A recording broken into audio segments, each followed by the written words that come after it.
I mean, there's definitely bots.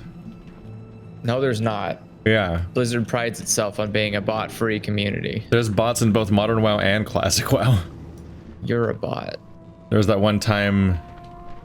What happens is you'll be running around and you'll just see like 5 druids running around inside of each other, and they all do the same actions at the same time constantly. Oh, I love that shit. Yeah, I saw that in Classic WoW and this WoW. I just saw it yesterday when I was playing on my rogue. I was just like, oh, that's just like 6 weird flight forms, and then they all turn into Tauren, and they all turn into flight forms again. Right after they take my shit. Hey man, you can make some good money selling those. They just come flying in and take the shit I want. I'm like, you motherfuckers. You motherfuckers. I love the idea they just show up and they're like, do this shit quietly. Anyway. Actually, reputation. How am I doing with... I'm hated by the Sons of Hodor. Who the fuck are the Sons of Hodor? I don't know. They hate me, though. Oh yeah, the Sons of Hodir. They hate us. Some Lich King rep. Oh well. Who am I repping right now? I'm some repping blood sail Hojin. buccaneer bullshit. Hey Hojin, you like me yet? I'm revered, yes. So I need to be... Who's next? Orgrimmar's done. Darkspear is next. I've also just got a bank full of tabards. Yeah, that's just all that's really in it. I just sell them when I don't need them anymore. Well, a lot of them are ones I haven't used yet. Oh man. I was just sitting there kind of collecting them and throwing them in my bank. Do we need to figure out how to even get to the expansion? Because I actually don't know how. The plan was for us to meet there, but then I was like, I actually don't know. Yeah, that's what I was just asking. I was like, how the fuck do you get to Cataclysm? Yeah. Oh, it's here. Right, you gotta talk to the plot elders, and they'll point you in the direction. Yeah, I talked to them already. Tell me which quest they give you. I think it's To the Depths. I think this is the one I need to do. Well, you take the portal here, because it's the only portal you're allowed to take. Oh, can't do that while mounted? Your mom. The portal to Hyjal. Hyjal. Yep. Yep, this looks like Cataclysm. Does it look cataclysmic? No, it actually looks pretty green. Pretty happy looking. Damn. Nordrassil. How many Drassils are there? I mean, there's one fewer now, but... All the night elves burn to death. One too many, in my opinion. Let's see. I mean, yeah, these guys are level 80. Wait. Yeah, Mount Hyjal is level 80 to 90. I guess we're good then. Bloop. Yep. Well met. Now we can queue for Miss of Pandaria dungeons. Well, and I can unqueue for all those Garbo baby dungeons for level 80s and below. We had like 30 to go or something. Did we really? There's seriously like 16 or 18 or something like expansion, dungeons per expansion for Lich King and Burning Crusade. There's so fucking many dungeons. It is a prabble. Big ol' prabble. Well, you gotta keep them interested. Maximum Otherwise, they ain't gonna give you the money because it was the great... So now we have 4 dungeons. Burner. There was like, I think that all those dungeons came out during the time where there was like the too much choice in MMOs. I think that was like when Guild Wars was out and when EverQuest 2 was out, and there's also a particular style of expansion for a while. Like for all of Burning Crusade, each dungeon was like a tiny loop with like 2 bosses in it, and then you'd like finish the second boss, and you'd be like by the entrance, and you'd walk back out. Like there were quick little things. It's nuts thinking about how many of them there were though, because like there just wasn't that much Burning Crusade. Like you look at the zone of Burning Crusade, which is like 5 or 6 zones total, and you try to like piece together where the fuck they put all of those dungeons, and it's like it's actually hard to try to think of an answer. It's like where the fuck were all these dungeons? There's like a few really specific ones I remember the locations of, but a lot of them it's like, oh my god, I don't. A lot of them were like dungeons and dungeons. Dungeons and dungeons. Well, there's like a mountain and it has like 3 entrances to. Oh, they did the Scarlet Monastery thing. Yeah, where you're like, where am I? And you're like, it's just one big mountain. That makes sense. Okay. I didn't remember that. I don't know which ones, because hell if I remember the names. I just know I remember doing one, dying, berries for, and leaving. What are all these berries I don't know what the for? berries are for. They're all lootable, and it's like they must matter these then. to fairy dragons to gain their trust and uncover hidden trust. I'm out of range. Yeah, they scared. We gotta fool them into loving us.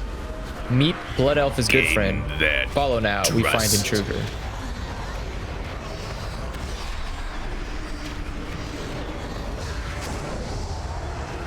Hey, you must fight now. Thanks, dude. Thanks, bro. Bye. Wow. What the fuck? Twilight Insider. What is this guy? You successfully gained their trust. Is he a fan of the novels? We find evil ones now. Follow. Yeah, there it is. They hide this way, quick. Man, these fucking fairy dragons are snitches. Yeah. To be fair, there's Twilight Insiders. I don't even know what that means. Nothing called Twilight's good in WoW. It's always a bad thing. I mean, yeah. It's always That's true. Pretty sure that I just remember in general, whenever a faction's called Twilight, it's like, oh, those are the bad guys. Those are the bad guys. Don't really have to keep track of why anymore. I guess these fairies can find these invisible people because they're using fairy fire. Ha ha ha ha Wow. ha ha ha ha. Hey, guess what I got? Look for the evil ones. Yes. Guess what I got? What you got? Oof. Yeah. Is that a hyena? Yeah. It's the mount you get for when you unlock Volpera. Oh. I finally got the Volpera. mount. Yeah, you just start with the caravan hyena immediately. Ow. It's useless because it can't fly, but it's good for your new level 20 Volpera when you make them, who instantly has a mount that's specific to their race, which is neat. Like, oh, that's pretty nice. good. Now to unlock ones that don't have the annoying, like, tent on the back. Draenor gave you so many of them. It's like, hey, do you want to raise animals to make them as mounts? It's like, sure. Psych, you got to come back every day to keep doing it. Oh. Actually, I think I still have those mounts now that I bitch and moan about it publicly. Do I still have those dumb mounts? You've had this continuous account forever, so you've been, like, farming things. Yeah. Every shame is stuck with you now. Yep. There's here's one of them, which is I just wanted to farm fucking- one special mountain and just be happy with that one. And then here's another This one. is my special one. Forever. Oh, it's like a I'm a giant hippo. that's a lot to take in. Whatever the fuck and then that here's is. a hog. What the fuck was happening with that hippo? Is it okay? And here's this thing. I have so many questions. Oh, and then finally my train snarl. Hey, that's a good one. So I like the new Those- wolf models. They upgrade the shit out of them over the years because like well, they whenever you yeah. run into like the original 2005 warg, you're like, ugh. It's You because they okay? figured out how to do animals in high definition. Well, the whole game got higher definition, yeah. They replaced almost all the assets until you get to really specific areas. That was I had that experience where we were like right in the middle of what's it called? Doing a series on this game, like right when the patch came out, where they started replacing all of the character models for the protagonists. Oh, So it's like until that moment, you still had the janky ass like 2005 humans and everything, And then overnight they just like remade everyone's faces and animations and appearances across all of the races. It's like, oh. And you're like, hello, sir. Who are you? Yeah. I imagine some people would just be like, this isn't the character I made. Like, it might have been heart crushing for a few people that they just like ruined a character that you liked, that you like played as forever. And it's like, oh no, he's like bulgy and weird now. Oh no, he's got the ugly. He's got the ugly. You've got the ugly. I just think of there we go. There's the horn. You know that WoW Machinima series, The Grind? Yeah. That only had like a couple of episodes that were really funny, but then that's all they made, and then it just kind of went away. It was like really well edited and shit.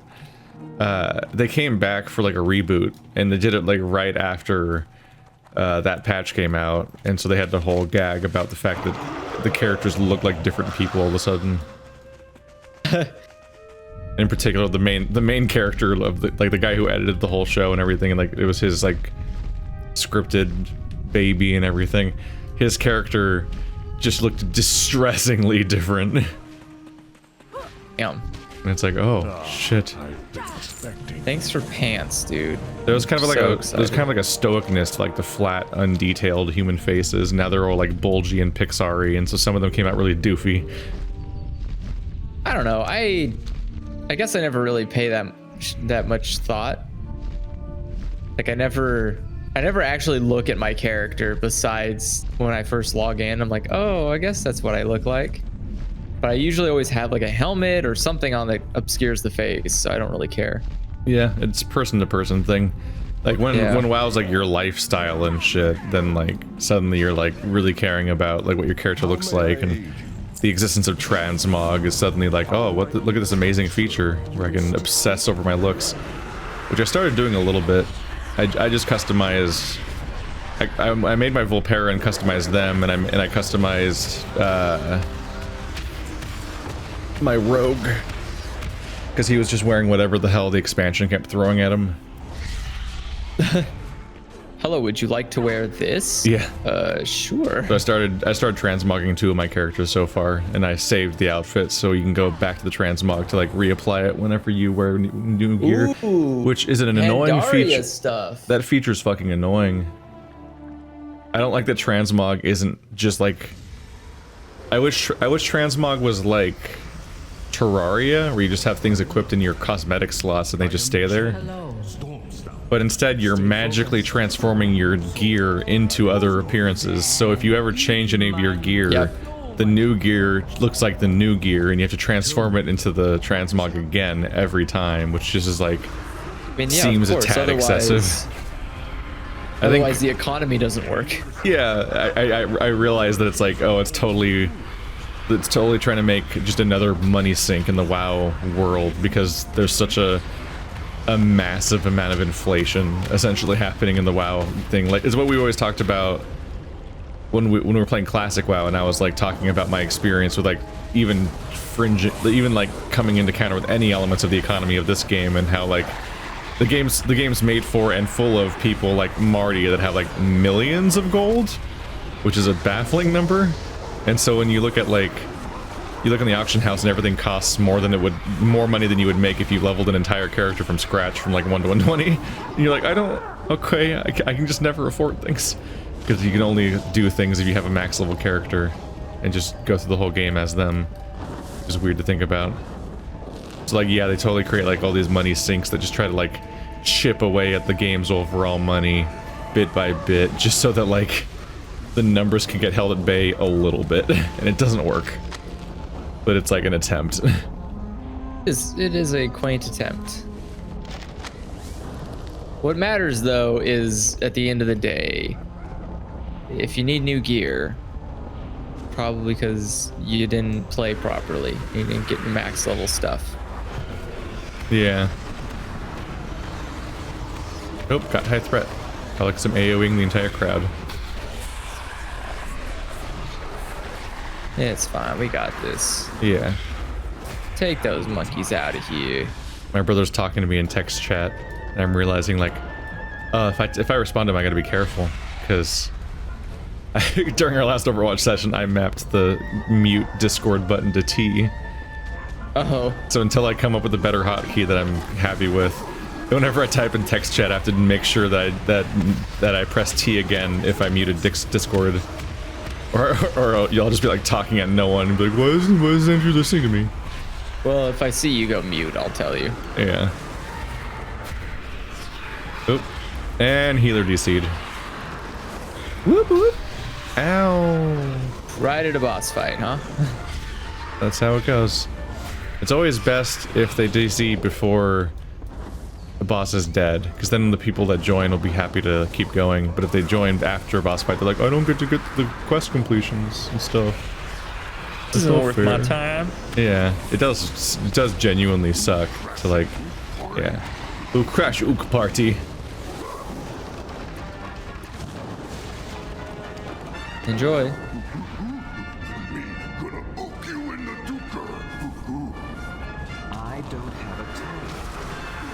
He's telling me he's got a character he could join us with if we reach his level. And I'm like, oh, hero's back. I'm like, I don't think we're gonna reach level 102 tonight. Definitely not tonight, no. I don't doubt that he could.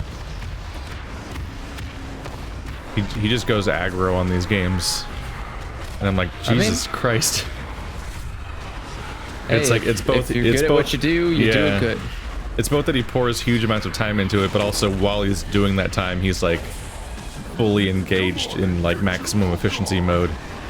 Like, he only just started playing modern WoW recently, because he actually hasn't touched WoW. He was playing like on those private servers for classic WoW for like years, refusing to play the current thing. Then he played classic WoW when it came out and was in a guild with full of friends or whatever. But then like there kept being like guild drama, and like he got exhausted and stressed by like the process of like running a guild and dealing with all that bullshit all the time. And so he kind of left that, and after a few months, I think one of his friends like dragged him back into modern WoW for the first time in like several expansions. So he is Horde. He's not on our server, but he is Horde, so he can technically join us. But he like Horde. He instantly has like several level 120s, and I'm like, calm down. Like, I just got one. Well, and again, I mean, we would definitely be there if we didn't care about repeating the same shit. Well, I've also, it's not even just that, we only play once a week, and then my other characters are all, do we just leave? Yeah, we just leave. They're dancing. I only play for a couple hours in the evening, a few nights a week. But also, I'm putting all of that time into, max, reputation grinding and whatnot, because I'm trying to get flying and various characters unlocked on my rogue. Because for flying, you need to finish every single expansion storyline, including the later continent, and then also get revered with like every reputation. That's the main reputations of each zone, which is a bit. That's the big ask right there. Yep. But I'm working on that. And that's taking a while. I'm about to get revered with like the second to last reputation. Like, I'm getting there. But on top of that, you also like wanna, there's like, what, like 4, 5, 6, something like that, like allied races that were added to the game, and in order to get any of them playable, you need to get exalted with their faction. So I've just finished Voldenai, but you need to do it for, there's the new orcs, there's the new elves, there's like the new trolls and the new Tauren. There's the high mountain and stuff like that, and that cool Zandalar or whatever trolls that we keep seeing in druid form, looking awesome. Oh my god, look at this! Look at them! Look at him! Rat. Yeah. Oh my god, he's a fucking he's a Kool-Aid reference. Why would they do that? Was that necessary? What? He just popped. He just popped in and it said, "Oh yeah," in the chat. They did a Kool-Aid reference. That's the level of classiness we're dealing with, apparently, with WoW. I shouldn't be that surprised. I was gonna say, what? Has WoW ever not been a meme king? Yeah. I always have to remind myself that while Overwatch is like relatively classy, fucking Warcraft is constantly in the same camp as like Paladins. Where like we're always 1 second away from like dabbing or something. There's a dab character in here. I wouldn't be that surprised. Yeah. My goal before was to level characters, but right now the reason I'm avoiding it and doing all the other progression stuff instead is because one of those things has a time limit and the other one doesn't. Because the double XP has been expanded all the way until the next expansion, but the double reputation is ending soon. And so those rep grinds are about to get twice as long if you didn't finish them. I'm making the best use of that time as I can. And hey, you already got the first. Yep, got the big one. Yeah, got the big one. I definitely want to get flying. I don't want to grind twice as long for flying. That affects your ability to do all the other quests. Look at fucking Nibbler in the background, pushing that giant carrot. What the fuck? He's going, man. I don't understand what this dungeon is or what's happening in it. I'm so confused. Welcome to Mr. Pandaria. Yeah. I mean, I'd appreciate how silly this is, I guess. I'm guessing that they made, because there are so many dungeons in these expansions, I'm guessing they made dungeons that are based around each of the Chinese zodiac creatures. Like this is the rabbit one or something. But that's my vague guess. No. I have no. Okay, we went from not having a healer to not having a damage dealer now. And what's wrong with everybody's internet connection today? These brew boys are dangerous. Don't go in there. Yeah, I'm staying back. Yeah, the brews are bad. Do not like them. Badoop. Time for birds. Birds? Or bats, whatever it is.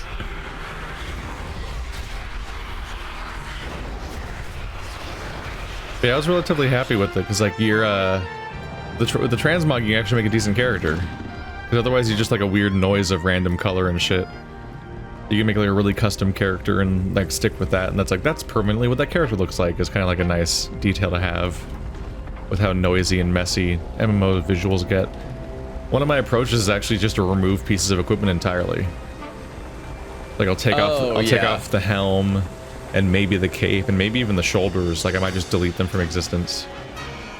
To make them invisible. And like get rid of bracers and just wear gloves or like just reduce details so the details stand out so they look more like a designed character instead of a Final Fantasy character where it's all like noise. Like I was like, hunters are supposed to be kind of sleek and swift and like not a mess of armor, even though they do wear mail. So I have my level 20 hunter like set up visually to look like he's wearing like basically like hide and leather all over his body, and he just has one small shoulder pad and no helm. Yes. Dude's got to aim a bow. Yes. So close. Whereas like I look at you and like you're a hunter, but you look like a spellcaster from here. Like visually, you're confusing. Yeah, that's because of my heirloom gear. Are you wearing caster heirloom gear? Yes. Is it not, because it adds. Oh, you're wearing not mail. Yeah, because I get haste with what I'm wearing. Ah. And haste is better than crit. And there's details like capes and helms and shoulders and all that can be really good if they happen to be really good. God. But they can also just be like a massive piece of noise. Oh, you're a paladin. It's okay, I can bring you back. There you go. I don't know why I died. Yeah, oh, I'm dying. Not a great time. Healers. Oh, the healer's getting slept probably. Oh yeah, that does happen. Is there? Oop. Do these environmental details chase us or not? I can't tell. Yes. Well, the environmental details are not really. They're just you're covered in brew. Yeah, I saw the slush. Oh yeah, it's following me around. Okay. I was trying to figure out if I'm supposed to like dodge it or like get out of its landing spot, but I think it does just... It just lands on me. Too bitter. Just a drop of honey. Just having that moment of like uncertainty of like, wait, am I standing in the fire? Corn. Yes. More corn. Oh my god, I don't want to be in the middle of this right now. I didn't know it was coming.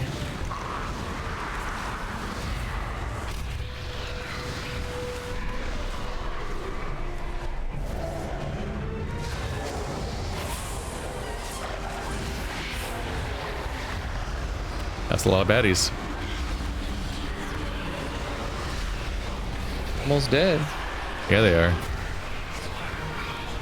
Only this guy would heal me. Nope.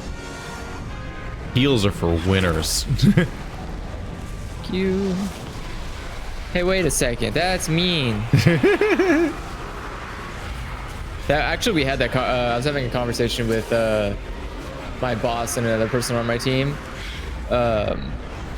We were talking about people rating themselves, and most people rate themselves above average in things when they're asked about it.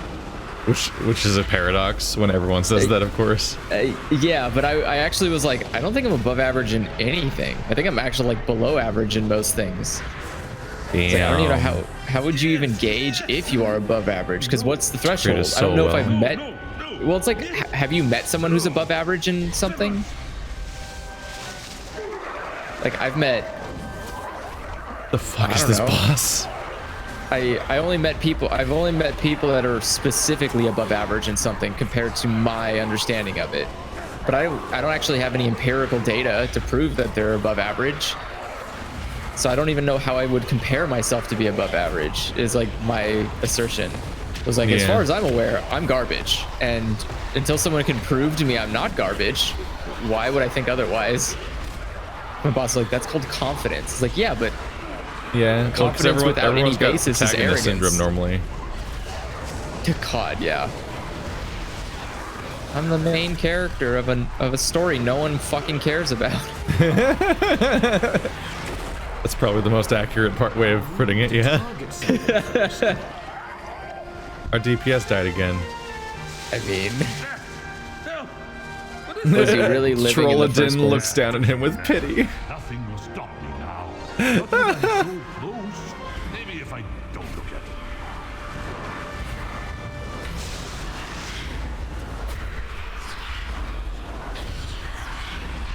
it. Should probably actually. Oh no, right. We have to stand really far apart from each other because the brew does more damage the closer we are together.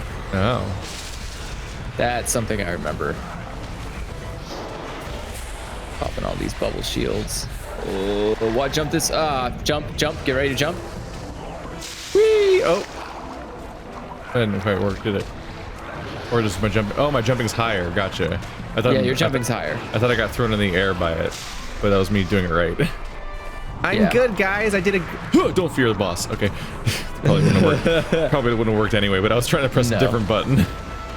Yeah, you can't fear the boss. I was trying to shift 6 instead. I 6'd. Instead of summoning the Mega Ultra Super Tyrant, it was like, what a fear. Oh, I was slept during that. Oh, it didn't seem to hurt me though. I'm too sleepy for beer. This boss is nonsense. It is. Ow, it's nonsense. Oh no, don't stand near me. You're gonna give us double damage. Pop the bubble shields.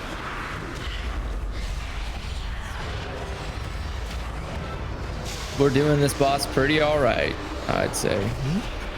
Well, yeah, as long as we can stop the DPS from dying. Or disconnecting the entire dungeon.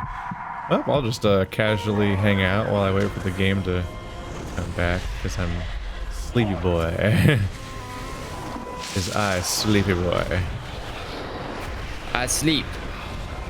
For Therefore, I am boy. Boy. Boy. Wow, this guy's got a lot of health. Well, good night. Sweet dream. Oh, done. Does it make you go to sleep? The thing he threw on me made me go to sleep, yeah. Oh. No, I mean the No, the thing on the ground gets you stunned. Okay. So I was asleep and then it hit me, so I got stunned for a long Stop On top of that. leaving me. You're being mean. Did he really die again? Did he? Holy shit, dude. And he's like Z That's Z because Z he's standing next to Z. the boss, and so he's taking double damage. Look at that skill. Jumped over both. Wow. So I'm at the epicenter. I'm so Ow, proud of slept. That's you. my reward. Like, how do you do that? That's crazy. Please don't summon the bad. Okay. Oh, my pet is dead. Yeah, I just resummoned my pet because I was like, "You gone?" Oh, fuck! It started sneaking up behind me.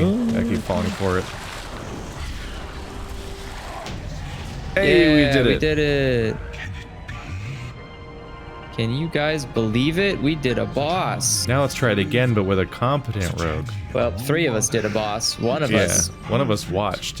Yeah, one of us watched. Coward. A storm stout will be sung Wow, we got toxic apparently. throughout the What? years. Uncle We're getting toxic here. The healer's calling the tank a dumbass. your care. What have you done? The Seems healer unnecessary. is? Yeah, May the mist Nice. protect. seems unnecessary.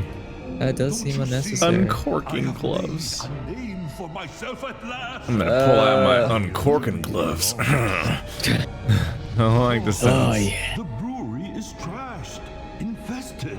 Details. And there are vermin in the main store. Look, Chen Storm Stout, we all can't be heroes, running from our responsibilities, tromping around. Oh, everyone's the leaving. wastes, I guess we beat it saving the already? world. Yeah, I we're hope. done. They're just gonna ramble on. Yay, story. I think I'm just the brewery maintaining might be my on items. fire. There we go. Yeah. Yes, that happens. A new cloth type to put in a bag somewhere. There we go. So I did something I felt really silly. Okay. If not, that's a disenchanted item. There we go. So I thought, incorrectly, that my goal was to get exalted with each of the reputations in the current expansion, and that they would each give me a 30-slot bag. Based on our Okay. pretense of how, like, some earlier expansion added, like, a 16-slot bag for all the vanilla reps. Yeah. As we're aware. So I was like, oh, they must have done that for 30-slot bags. That makes sense. It's like, oh, it's an incentive to get progression is that you want to increase that precious bag space. No. No. Only the Voldenite give you a 30-slot bag, and nobody else gives you a 30-slot bag in the entire current expansion. What But- the fuck? That's super cheapo. What the hell? But as it turns out, the fucking tailors can just make 30-slot bags. I was like, what? Confusing. I was like, wait, where are the 30-slot bags? Because you expect the best bag in the game to be something you have to, like, earn. Yeah. But after getting one 30-slot bag and then looking for more of them and not finding them continuously, I finally realized that they're just at the auction house. I can just go to the auction house and just stock up. So I did. So now my rogue has all 30-slot bags, and I sent his dregs to this character to fill up any slots that were left. I felt Whatever silly. junk is left over. Are you Yeah. attacking my pet, sir? Could you leave? Admittedly, Marty reinforced this misconception because Marty didn't give us 30-slot bags. He did not. Yeah, he gave us smaller bags, which all the more made me think that 30-slot bags must be something you have to earn, because I had one that I earned on my rogue. So I thought that was just how it worked. But no, Marty just gave us temporary bags that would have to be replaced. I mean, 24 is still a pretty good size bag compared to 16, which is all we can get right now. I was like, huh? Let's see. But yeah, now I'm rolling in money these days. Like, yes, give. Oh, well, good for you, Mr. Moneybags. Yeah, well, we gotta reach that max level so you can start mattering. Nah. Toxic. I actually was making a monk healer on the side. Yeah, you stopped leveling a second hunter for whatever reason you were doing that for. Yeah. I was so confused by that. Well, okay. It's just so much work to have a second copy of the same character. It wasn't that it was so much work. I was actually kind of getting annoyed with how bad people were being in our experience in playing the game. And I was like, I'm not gonna go through a hunter like this alone. I'll just be the healer, and then I don't have to worry about being bad because I know how to heal. So wait, so you were so mad at healers that you made a healer? Yeah. But the problem, so I picked Pandaria. It has nothing to do with you having like recovered from your psychosis of wanting to have like 7 identical hunters on your account. I mean, I still do want to make another hunter. Why? Because I like hunting. Hunters gotta hunt, man. Why? Hunting is my blood. What can a second hunter possibly? Whoa! I just went in a drill and took me to the burning steps. I just got in like Krang's drill from TMNT. I just clicked on it and it took me to the burning steps. I was like, what? The fuck?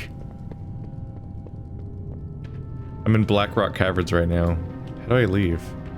Yeah, how do you leave? Curse my tendency to reflexively click on things that are in front of me. Wait, you're in Blackrock Caverns? How do I get out of here? Yeah, I don't think I even have a quest. I think there's a quest that'll take us here, but I don't have it. Oh shit, this is Blackrock Caverns. The real dungeon. What?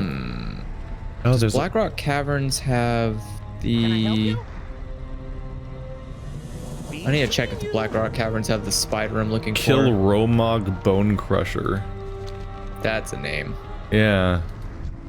I mean, it's a good name, but that's a name. Yeah, I guess there is a quest in here technically, but it's also like this whole thing is like really high level. Or not that high, I'm sorry, it's this whole thing's elite. Oh yeah, that requires. Well, me and you can do it then. I'm not I think we'd be okay. Oh, now it's clickable again. There we go. I'll just come back. I was trying to figure out my path, like where does my hearth go to, and how will I get back from there? But after Your hearth should be at Orgrimmar? I just walked inside the instance, turned in a quest, then I walked back out, and the Krang was interactive again. It just wasn't interactive at first, and I was like, how the fuck do I get it back? Oh yeah, like, now I know what you're talking about. Why won't it take me back? Yeah, the drill capsule device. The stupid drill. Yeah. I don't know why my brain was like... You couldn't think of what the Krang drill was? Yeah, I couldn't think of what the Krang drill... I knew what you were talking... I knew those donuts. So, no, I knew that, but I couldn't think of what it was in WoW. And then finally it flashed like, oh, it just is that. Yeah. Explicitly, I guess it's exactly that. It just is here for some reason. Yeah, for some reason my brain just was like, I assume goblins or gnomes did it. Seems like their jam. I believe it's... I want to say it's gnomes, because it's in the Dwarven Palace.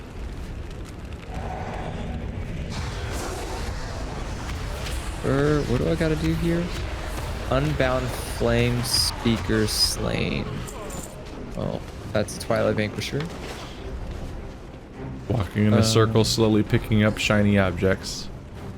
Oh yeah, there's charred staff fragments here. I must have them. Oh, weaken the bonds of a blaze-bound elemental. Oh, so desu ka. Where's a blaze-bound elemental? Get your buns down here. There it is. If we get up there, we might get into some... We might be able to join in if we keep an eye on their guild chat or something. We might be able to join in on some raids.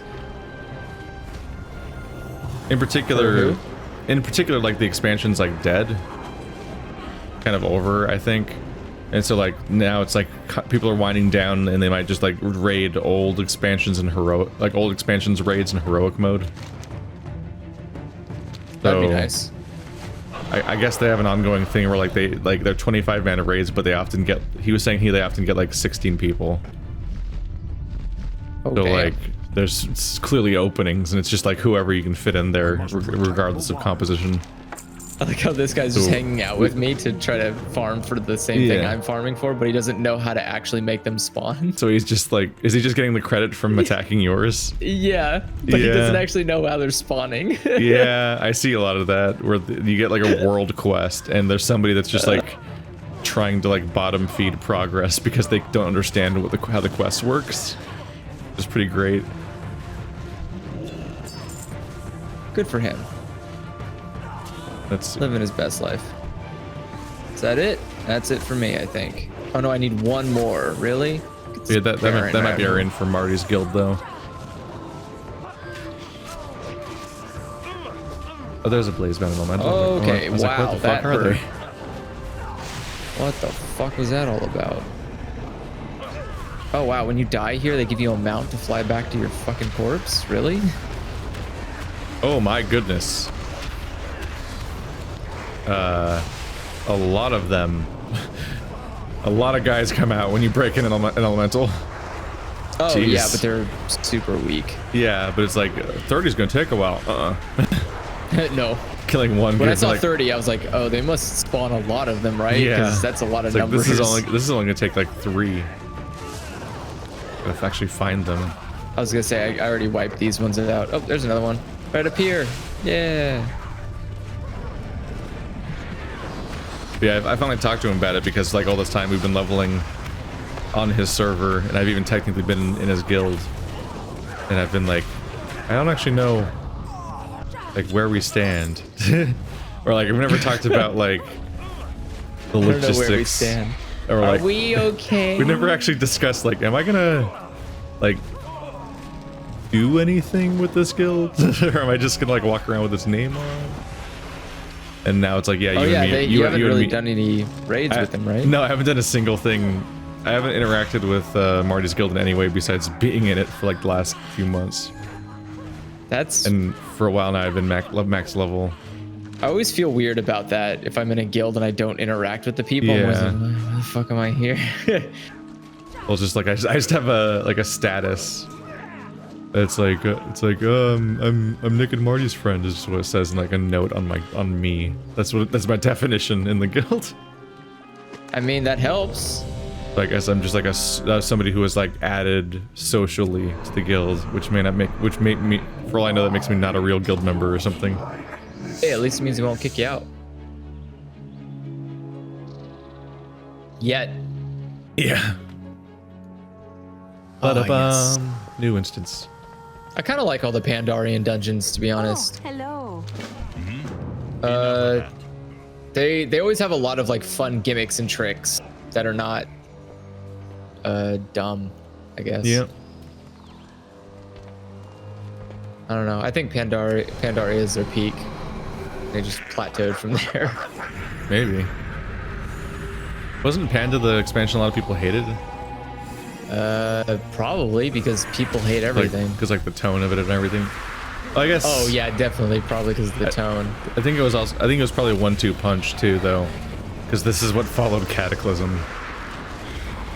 And it's that is true. The one where there's no new continent and they've raised and they only raised the level cap by 5, which artificially people are mad about, even though functionally it doesn't change much about anything.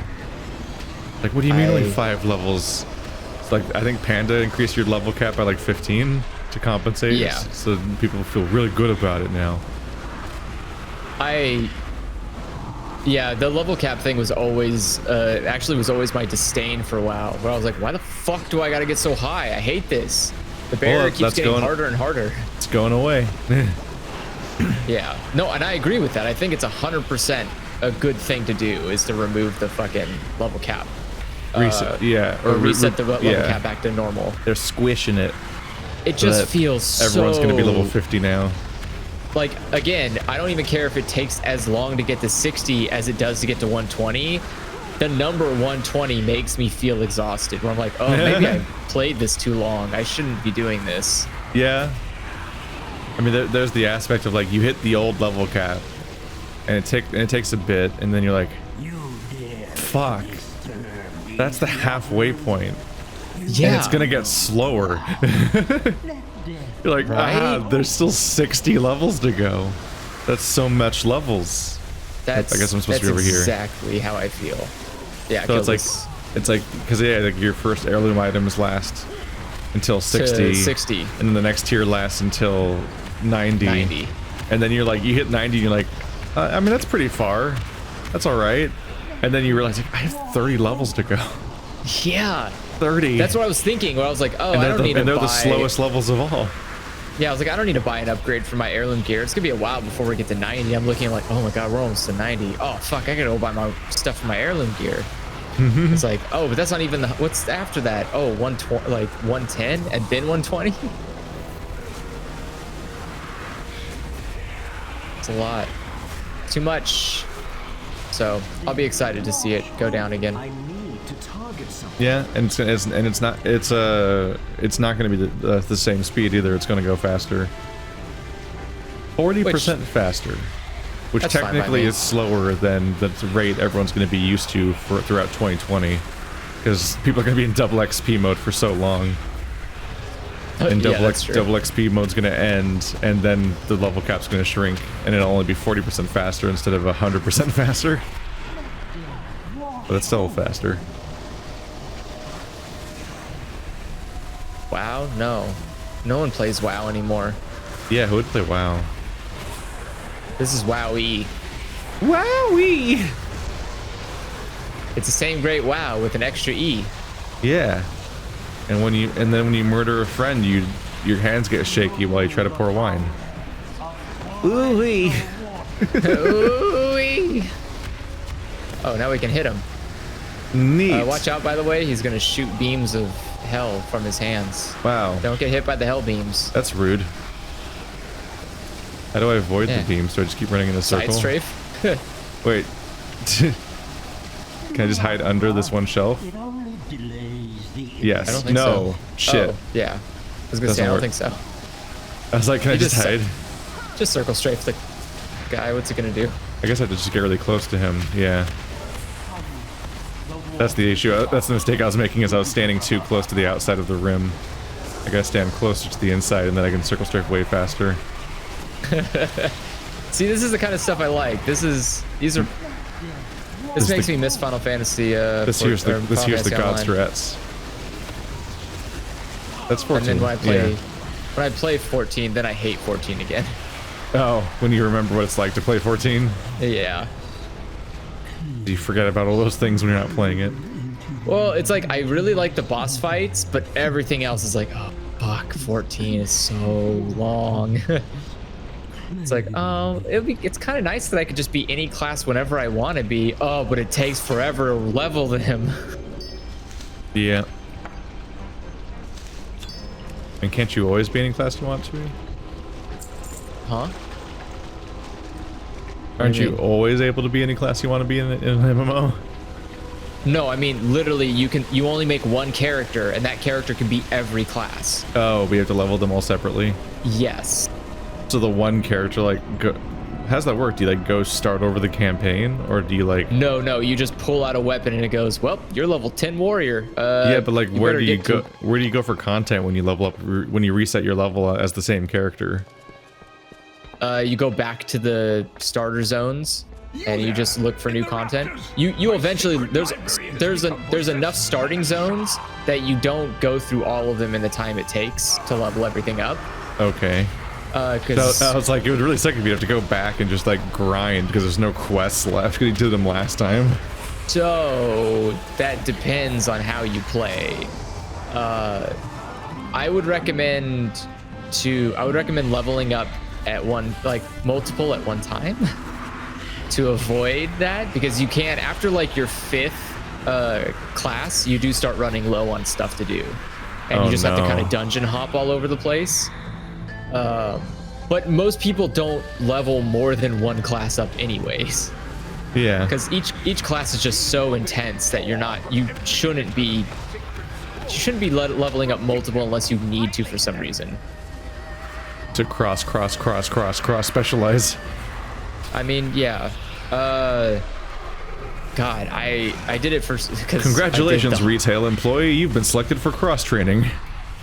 I did it for 2. I think I have 4 classes on my current character. Though I will say I'm kind of dedicated. So nice thing about that character is I can play it if we play. I can play with that character because I can play a class I've never played before. And then just like start over. Yeah. And is it like Warframe though, where you'll be like massively overpowered and can't do anything about it? Nope. Like, that was the problem with Warframe, is like because all of your power is like account wide, like you can't like properly like alt to play with your friends or whatever. Oh yeah, no. So it's just like cool. The moment I pick up a level like like an axe or something to be a barbarian, it's like, okay, welcome to level 1. You're like, oh. Like your health shrinks, everything shrinks back, and you're like, oh fuck, I'm gonna die. It's like one of us is a sad pistol boy who can barely damage anything, and it's gonna take 3 weeks to upgrade to a better Warframe. And the other one of us has like a death aura that kills everything in the room without pressing anything. Cool. Yeah. No, not like that. However, what am I looking at? This is a boss. If I am not mistaken, it appears that the tale of Zhao Sunseeker has come to life. Creating so well. According to the legend, long ago there were 5 suns that burned brightly in the sky. When the winds blew, that's too many suns. Intense heat caused great wildfires. Crops wilted, villages burned, and families wandered endlessly to seek refuge from the flames. I miss how I look. That's the one thing. I'm burning. You miss your like old class's appearance or something? Yeah. I looked pretty fucking baller in Final Fantasy 14. I have a all gold suit. Included with a gold top hat and a I'm confused by this legend, by the way. Once upon a time, there was 5 suns, and it burned all our crops and shit. I'm like, how the fuck did you get crops when there was 5 suns? Was there just suddenly 5 suns? There wasn't they just before? all set at the same time. Like, did they not used to have... That's not enough time for crops? I was like, when did you have the crops in villages in the first place? Are you suggesting that there just suddenly was 5 suns? Because I thought you just were talking about a world that used to have 5 suns. It's like, why would the sun suddenly become a problem? I'm confused by these stories where suns are described as non-permanent entities. I think the idea is the suns did show up out of nowhere. Weird. I think that's the implication here, is that there used to be a sun, and then 4 other suns came out of it, and then they fucking wrecked shit. But then the suns went away. Legasp. And then massive tidal bad bads happened as all these gravity forces went away. And like a giant tsunami wiped out all life. I mean, the solar system abruptly changed and the ocean reacted. Some books say that. That could not Non-fiction go well. ones, of course. Non-fiction ones. Yeah, but you know, the good word is a non-fiction book.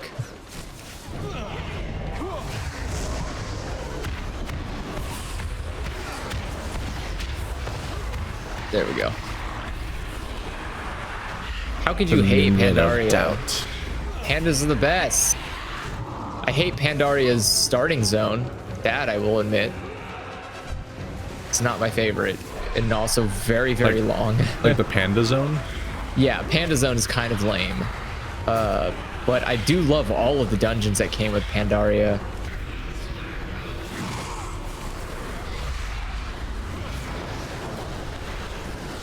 I mean, I feel like anything was going to be a step down after the previous expansion starting zones, which were Worgen and Goblin, which are both great. Yeah. This might be my favorite starting zones in the entirety of WoW. Wow, look at this person who really wants to get the most out of it. Because definitely he knows better this than is where you... Lich King, which is a like freaking the Death Knights have a pretty not great starting zone. I hate Lich King so much. It's so boring. I like the Death Horse though. That was a really cool addition. The Death Horse. Yeah, the mount for all the what's it called? For Death Knights. Yeah, Death Knight mounts. I was gonna say, like, the Warlocks kind of already had a mount like that. Yeah, but they... Because they had the Demon Horse. Yeah, but not the Demon Horse. Get fucked, Demon Horse. Better than the Demon Horse. Nobody likes you, Demon Watch Horse. out for the fire. Only in a WoW do you have to say something like that out loud. Watch out for the fire. By the way, mind the fire, it's bad for you. Which, like, yeah, like, the game is so visually busy and distracting, and you spend so much time looking at, like, bars and combo points and health bars and like, whatever your resources are and stuff, that you can straight up, like, not be looking at the real game for, like, minutes at a time during a boss fight if it's not actually threatening you. I was actually watching... I was watching a professional... Is this Paladins? Oh, don't attack me! Attack the tank. He's the bad guy. I need to get out of here. I was actually watching a esports WoW, like a guild v guild fight, PvP. And it was like, it was terrifying to watch. The rotations that they were doing for shit. I was trying to watch Hunter and I was like, I wonder what Hunter PvP is supposed to look like, because I've never done. Like, they're too twitchy and spinny. And yeah, they're like 360 no scope fucking like 1 2 3 4 1 2 3 4 1 2 3 4 5 6 7 8 9 10 1 2 3 4 1 2 1 1 2 3 4. Yeah, like, what is like they happening? don't have to pull off proper aim or anything because it's just an MMO. But like, boy, but they're not like a lot of weird mods. A lot of weird like nonstop like perfect like hotkey hitting, and like you have this character with like 30 abilities and all the really obscure ones are all coming up because like that's one of the things that was exhausting to me about PvP is that like when you play a character long enough, certain abilities kind of get forgotten about on your bar because they're so niche that they don't matter basically. But all of those are PvP skills basically. It's like in PvP suddenly every single goddamn button has like a special use and you're like I think you're trolling, son. Death Knight starting zone is lame as crap. How the fuck do I keep track of these? The Death Knight starting zone ends with that goddamn shitty scripted war. Yeah. The one where you wait like half an hour for a war to start because only one can happen on the entire server at a time. All right, run in here before the doors close.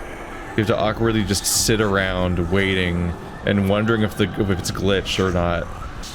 And it's like, it's trying to be an epic, cool battle, but if you're lucky, a second whole Death Knight might show up to join you. Otherwise, it's just you alone, and a big theme park is happening around you to make you feel like you're important.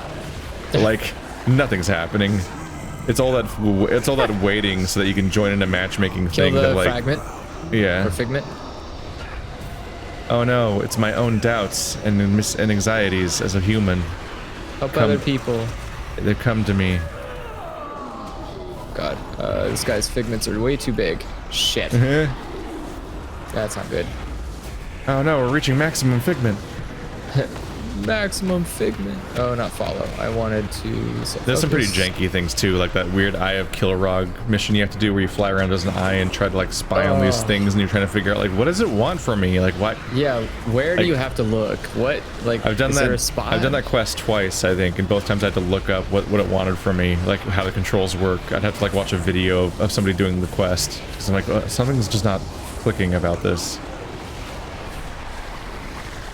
But yeah, easily the worst. Like the entire starting zone would be better if it just didn't have that terrible non-instanced world event war they have to just wait for in real time.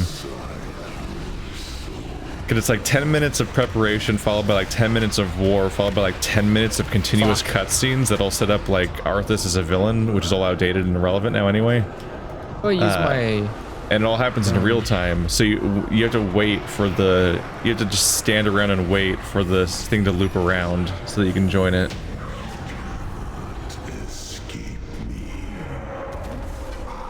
God. We did it. I am inevitable. And like every war in World of Warcraft is bad.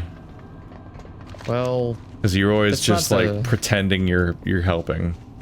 It's always like a bunch of dudes are fighting a bunch of dudes, and a meter is arbitrarily filling up on the side of the screen that's pretending you're helping when you're really not. Yeah, I did that. Even if you stand still, you'll just kind of work out on its own usually, and then you get to go back.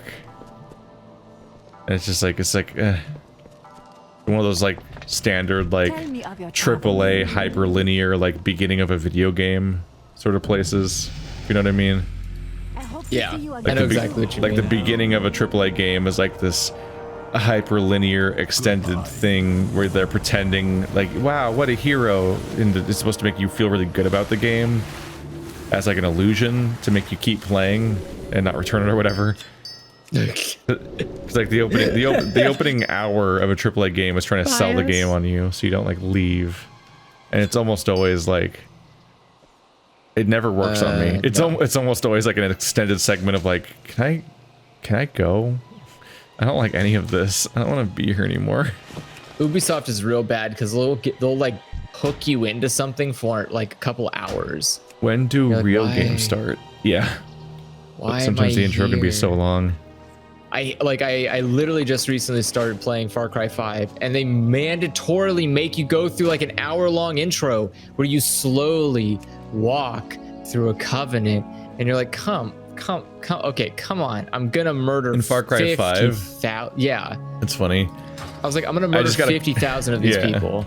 I just got a comment today that was like complaining, like, when's the co-op start in this series and stuff like that, because it's labeled as a co-op series.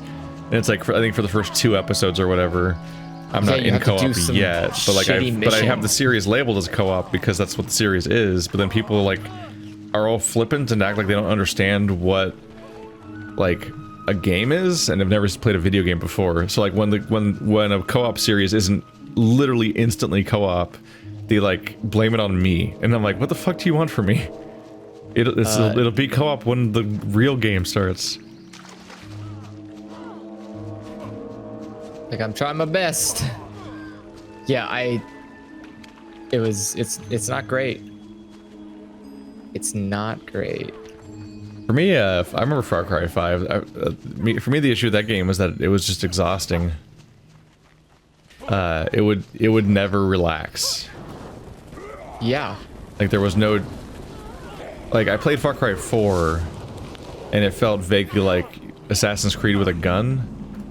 The big open world, you wander around, do some tasks, but like, you know, when you're wandering around, you can get attacked at any moment, but a lot of the time it's like, it's kind of quiet, and you kind of get to like explore and wander a bit. Far Cry 5. Far Cry 5, just people just come running at you out of the woods at every moment just to attack you, like burning cars or exploding. If you take a moment to breathe, you get like bit by a snake or a bear or something that just fucking materializes on you practically. Like, that game is so fucking aggro and it needs to chill out. Like, it's not like I feel like Ubisoft should have known better, because like people are supposed to know about how like different states of play are really good for your game and its enjoyability, to have like gameplay loops. Because like Far Cry 5 didn't really have gameplay loops. You were just continuously in a state of combat from the moment the open world starts to the moment you enter like the linear ending. And it's like, yep. Yeah, I never felt like anything else was happening. I just was in a panic state of just shooting everything, and then wow, satire, funny comedy character shows up, then shooting. It was just chaos. It was just such chaos. It's also funny watching the game trying to come up with like satire while also refusing to have a political opinion, which as a result makes it have what? It ends up just having a political opinion anyway that's distressing. Yeah, like why? It feels, I got so mad at the game because it starts out like, we didn't know this was gonna happen. You fucking let them do this. It's like, yeah. Well, we can't take their freedom. I was like, it's not a freedom to build a terrorist organization. Like, yeah. What are you doing? And the game's like weirdly judging you for fucking with this like evil cult that's like a nightmare. You're acting like you're infringing upon their rights. I'm like, okay, first of all, they don't need these rights.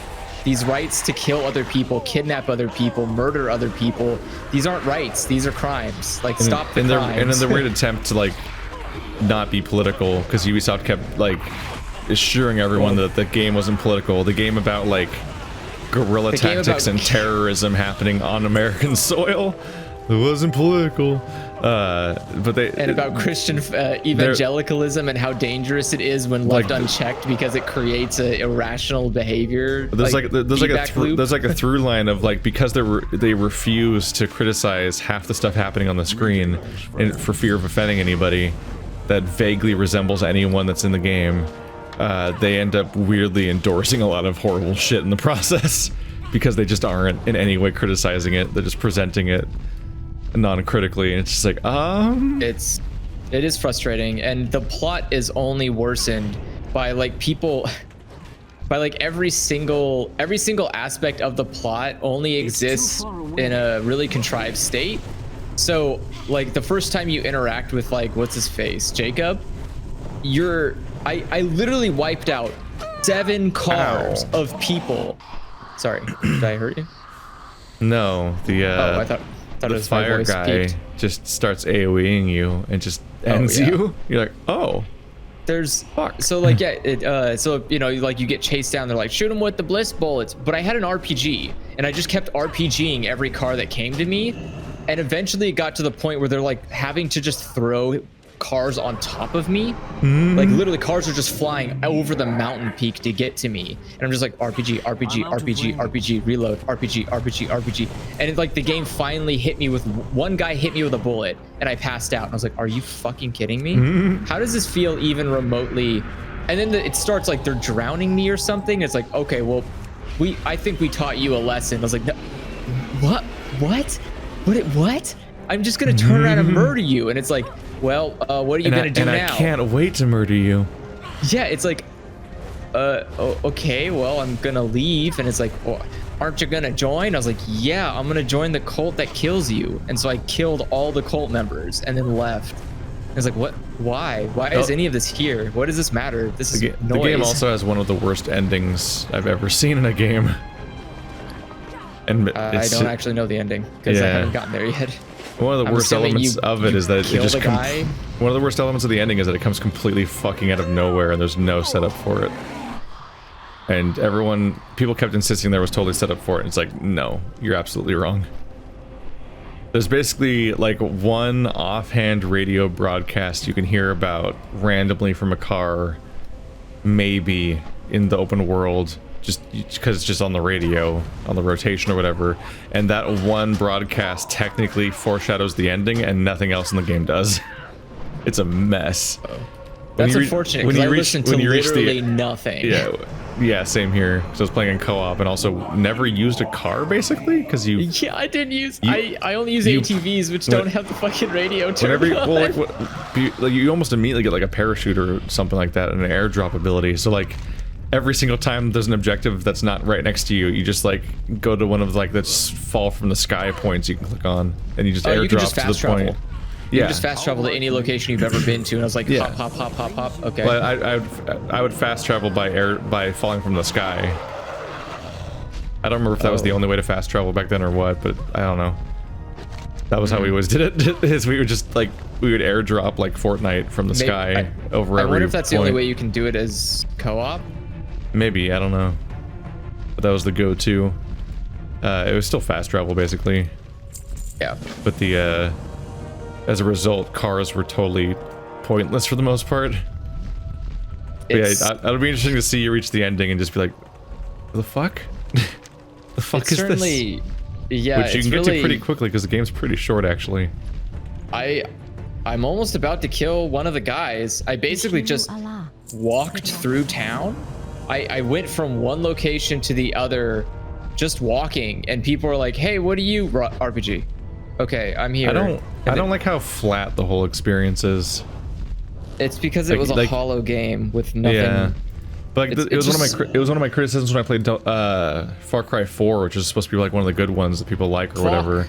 Far Cry 4 sucked equally as bad. I was just like, hey, what am I doing here? When you played Far Cry 4, you just keep getting objectives that are on an open world. So you just walk towards the waypoint, and then you just then you reach the building, like the waypoint moves faster. And you're like, oh, I'm near it. Oh, it must be that building. Okay. Then you just shoot everybody, and then you like win, and then you move on to the next story beat. It's like it's just a bunch of like not very interesting AI enemies just kind of hanging out on an open map. Yeah. And like they're like, oh wow, you can approach every camp from any direction and stuff. And I'm like, that just means they're trying to sell it like you can do like all these tactical shit. I literally stood on a hill. You have so much freedom. It's like, yeah, I could start a fire or get an animal to attack them or snipe them all or stealth my way in or just go run and gunning, I guess. But ultimately, it's because like y'all didn't make level design, so there's just like this. It's basically the same camp over and over again, and that's the entire campaign. And like Far Cry 5 is just that again, where it's just like I just go to the waypoint and shoot all the dudes, and then I won, and it's like Far Cry 4. Far Cry 4 was literally me riding an elephant, walking into every camp, RPG, walked out of camp, next camp in an elephant, RPG, and that's what I'm doing in Far Cry 5, except on a fucking ATV. It's I'm in an ATV, drive up, RPG, leave. It's very disappointing compared to linear shooters like Doom 2016 or the Halos and whatnot, where it's like, here's a level with design and like a series of interesting set pieces of like, oh, you gotta deal with this environment and that environment, and now there's 2 hunters up on that ledge or whatever the fuck they do. Like they have like designed encounters that are all interesting and diverse, whereas in Far Cry it's just like a couple of troops hanging out in an open ass map, and whoa, I can attack them from the west or the east. So much freedom, and it's like, you gotta come back over this way. But it's never that interesting. Yeah, I think there's a there must be a cave over there. Yeah. Yep, there's a cave right here. I went and flew directly on top of it instead. Yeah, because I'm just coming off of playing Doom 2020. Yeah. And I didn't like it, but fuck howdy, is it a way better experience than Far Cry 5 is. It's almost insulting how kind of dreary or how lame Far Cry 5 is. Yeah. Far Cry 4 was better than Fallout 4 in my opinion, but that's not really saying much. Like if you're putting a gun to my head asking which was better, I would just tell you to pull the trigger. Like it would just be faster that way. Those are just weird games to compare. They're both open world games. They are both games of the same genre, but they're just both bad examples of the genre. Yeah, but they just that's the problem. But they just you're asking what's better, Coke or Pepsi, and I don't fucking care. They both taste like shit. Well, like there's an element of like Fallout 4 is doing a bad job at being a more ambitious genre with systems that are supposed to be there, and it's disappointing as a result. But also, like, the attempts at those systems kind of make the game more interesting. Like, I mean, it's like having like hacking and lock picking and crafting and like all these other systems. Whereas like Far Cry 4, you kind of do just go to waypoints and shoot the people and then go on. There's like a token crafting system where animals can be skinned for basically, but it's basically just a series of side quests. You're just like, okay, if I want an inventory upgrade, I need 4 bear hides. Like that's from what I can remember, Far Cry 4, that's basically the only system in the entire game that isn't just doing the next quest over and over again until you run out of them.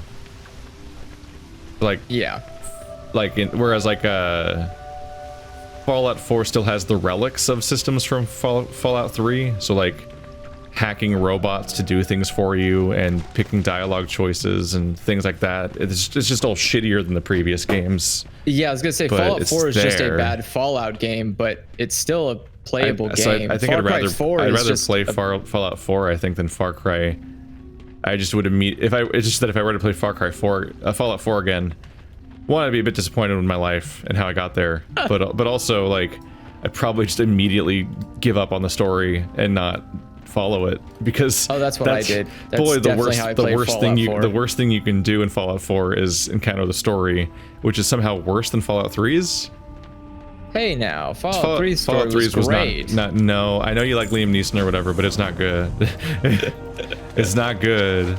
I don't actually remember jack shit about the story. Just because you got daddy's approval doesn't make it good. I just remember like the robot president, and I was like, you know what? I could believe that, and then I walked away, and that was like the only thing my brain remembered about the robot president. Yeah, the one that you can do the one where with one persuasion check you can make him like kill himself. Yeah, and it's like completely unearned. You're like, what the fuck?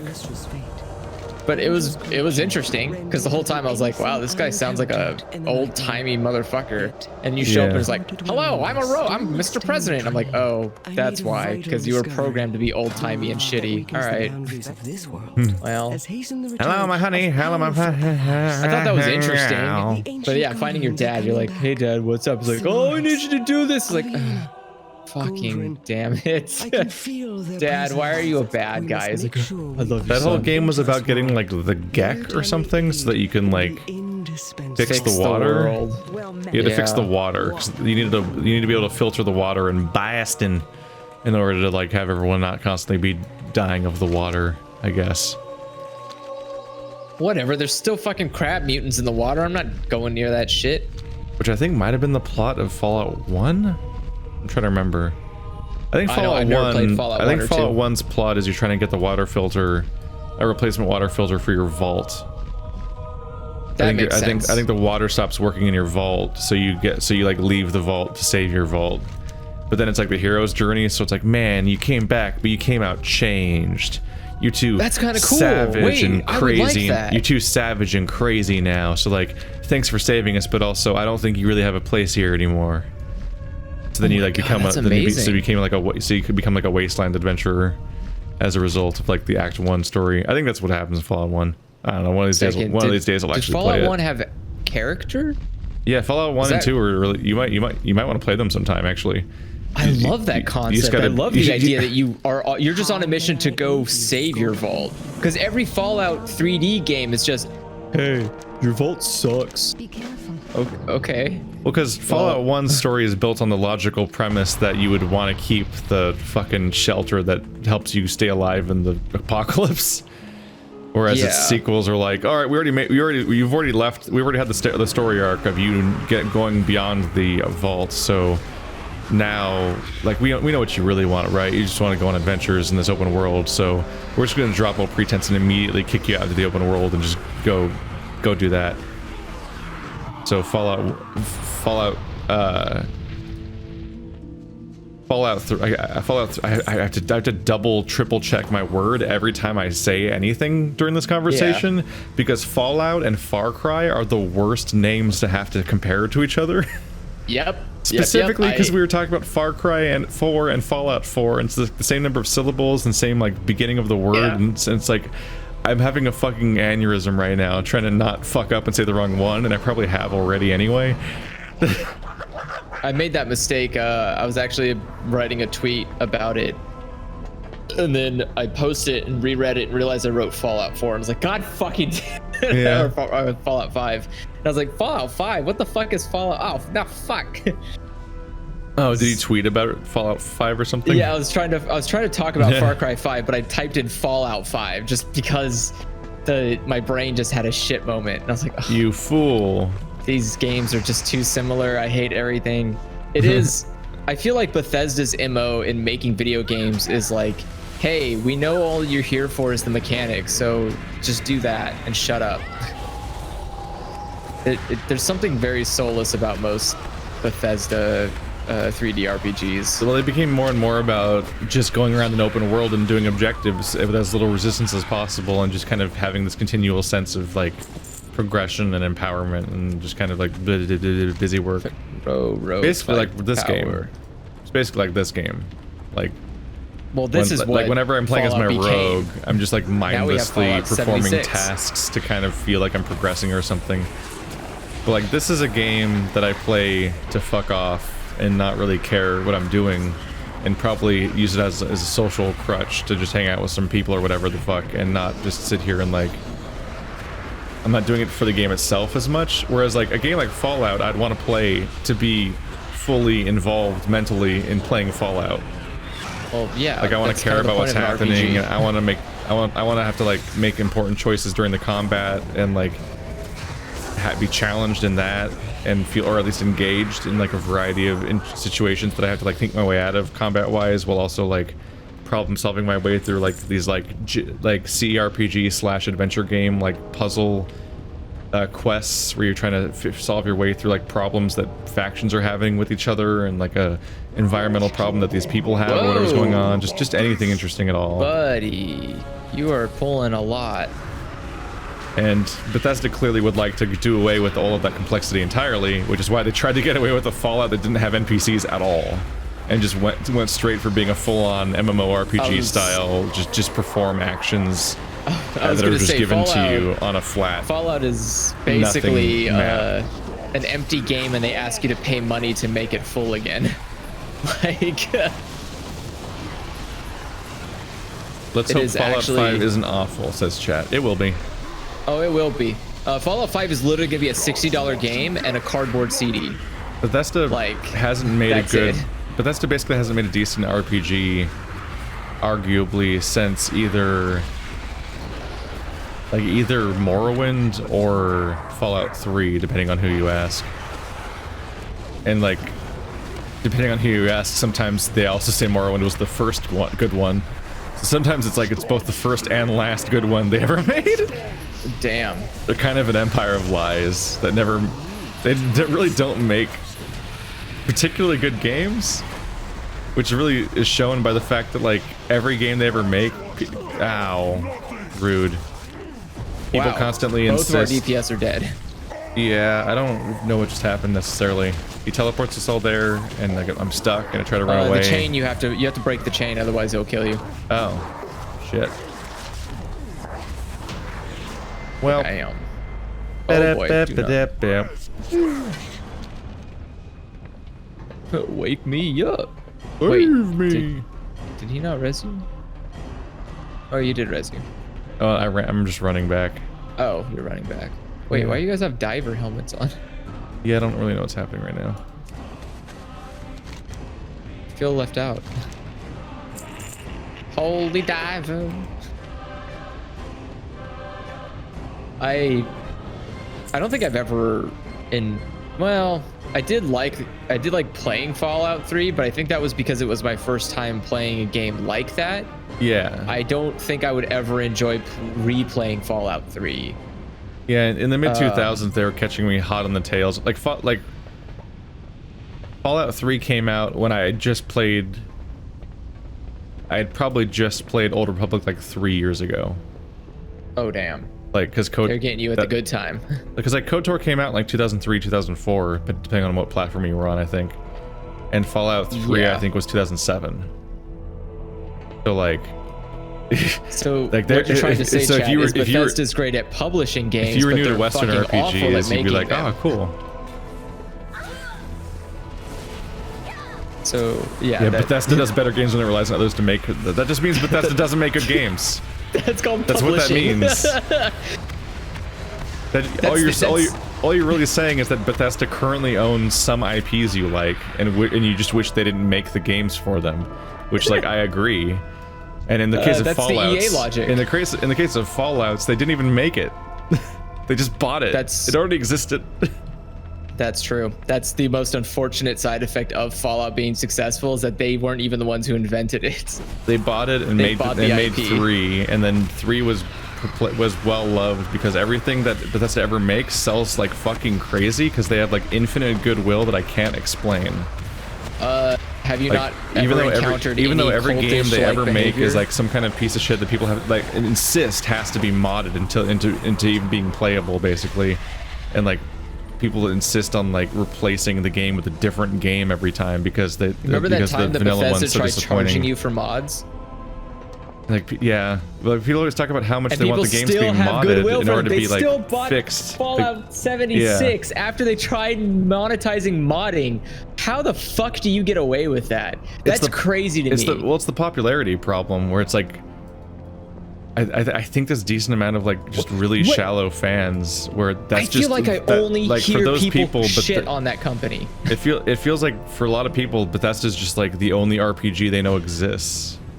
That's sad. Basically, and unfortunate. it's like this one company makes this kind of game, and no one else. So I'm just gonna give them my money, and every time I hear about them, it's like the kind of fans that like you know like it's like oh the new Madden's out, the new Call of Duty's out, and then like aside from that they just don't notice games existing for the most part. Why are they all running back to us? That was me. I fucked up. Oh no. I forgot to get rid of my pet and I walked off the ledge like a fucking idiot.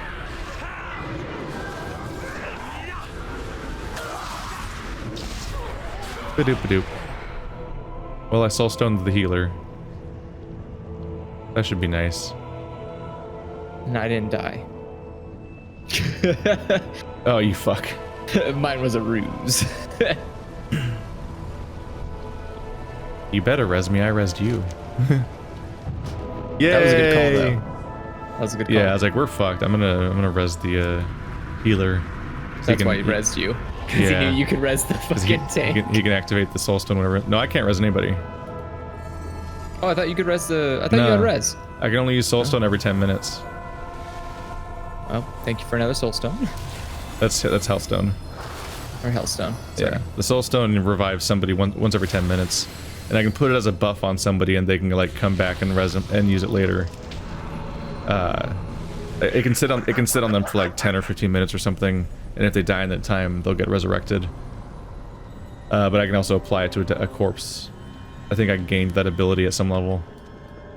It's like a passive, because it's originally only usable on live people as like a death deterrent or death reversal buff. Extra life, 1-up. Yeah, I was gonna say it's probably just a 1-up. Yeah. But I can't. I don't know. Morrowind is overrated. What the fuck? Morrowind was the best.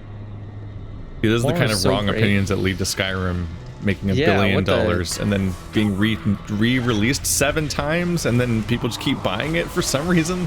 Well, it wasn't even good the first time. I am perplexed by the idea that Skyrim's on every single console, even the Switch. I think I tried to play Skyrim like 4 times, and every time I lasted like a couple of hours, and I'm like, this game's fucking miserable. I don't like anything. I don't like a single character or the location or any of the choices or the gameplay, because the combat in Elder Scrolls is bad, and the role playing is bad, and the visuals are fucking boring and gray, and it's just like I'm just fucking so bored in this game. And then I just watch as it becomes the most popular thing on the planet, and it's like, great. We just that's just a reoccurring thing for me, because that's also what happened with Fortnite. I played Fortnite the day it came out. The day they had the battle royale. I'm like, I know. I bought it too. And we bought Fortnite because we were anticipating it, because we were hoping it'd be good. Yeah, but kids, you had to buy Fortnite back in the day. And then it failed, and it was dead, and it was a failure of a game, and that was clearly going to be its historical legacy. And then battle royale came out, and I played it, and I'm like, this is a really embarrassing, shitty, hacked together version of PUBG, and it's like fucking most popular game in the world. I was like, man, guys, like, go out with grace. Like, I know this game's dying, but like, this is just sad to watch. And then like a month later, it's like the most popular game ever made. I'm like, I want to die.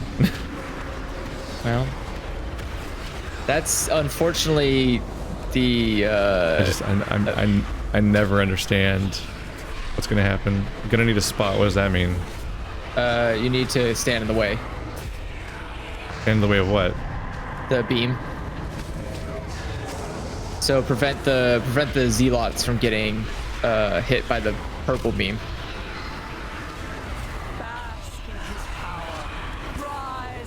Is there another zealot? There's somebody else. Is there somewhere else where I'm supposed to be doing that? So yeah, you need to stand in this purple beam. You need to take it from the tank, so that way the tank doesn't die, because the purple beam will destroy him. How do I can't. It's not getting on me. I don't understand. Oh, now they're all monsters. I don't understand this one. What's happening? The beam is converting them into monsters. Shit. I don't. Yeah, this is tough. I don't understand. I tried like jumping up and down in front of the beam, and it was just staying on the tank. I don't know how it works. Fucking Christ. Holy shit.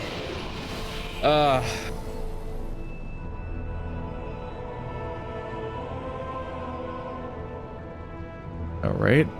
How the fuck does that fight work? So you're supposed to swap off Venture between each other. So the idea is that you're supposed to take... Corla? Yeah, you're supposed to take the beam for your teammates. Like, basically you have to keep swapping. You and a teammate keep swapping who takes the beam before you become monsters. So, oh fuck! Fucking goddamn shit! All right. Shit. Can you re-explain that? I was trying to read, but then I got attacked. So, okay, see these purple beams that are shooting people? How do you intercept them? You just stand in front of it. I tried doing that, and I couldn't get it off the tank earlier. And who am I supposed to be attacking? Okay, so see how you're doing it? So you attack her. Just attack her, and then when you see the beam start exploding, move away from it. Like get off the beam if it's exploding on you. If it's exploding on you? What? Yeah, like you'll see it. It's pulsing. It'll be like pulse, pulse, pulse, pulse. It's pulsing on me, I guess. Yeah, and so the tank will take over.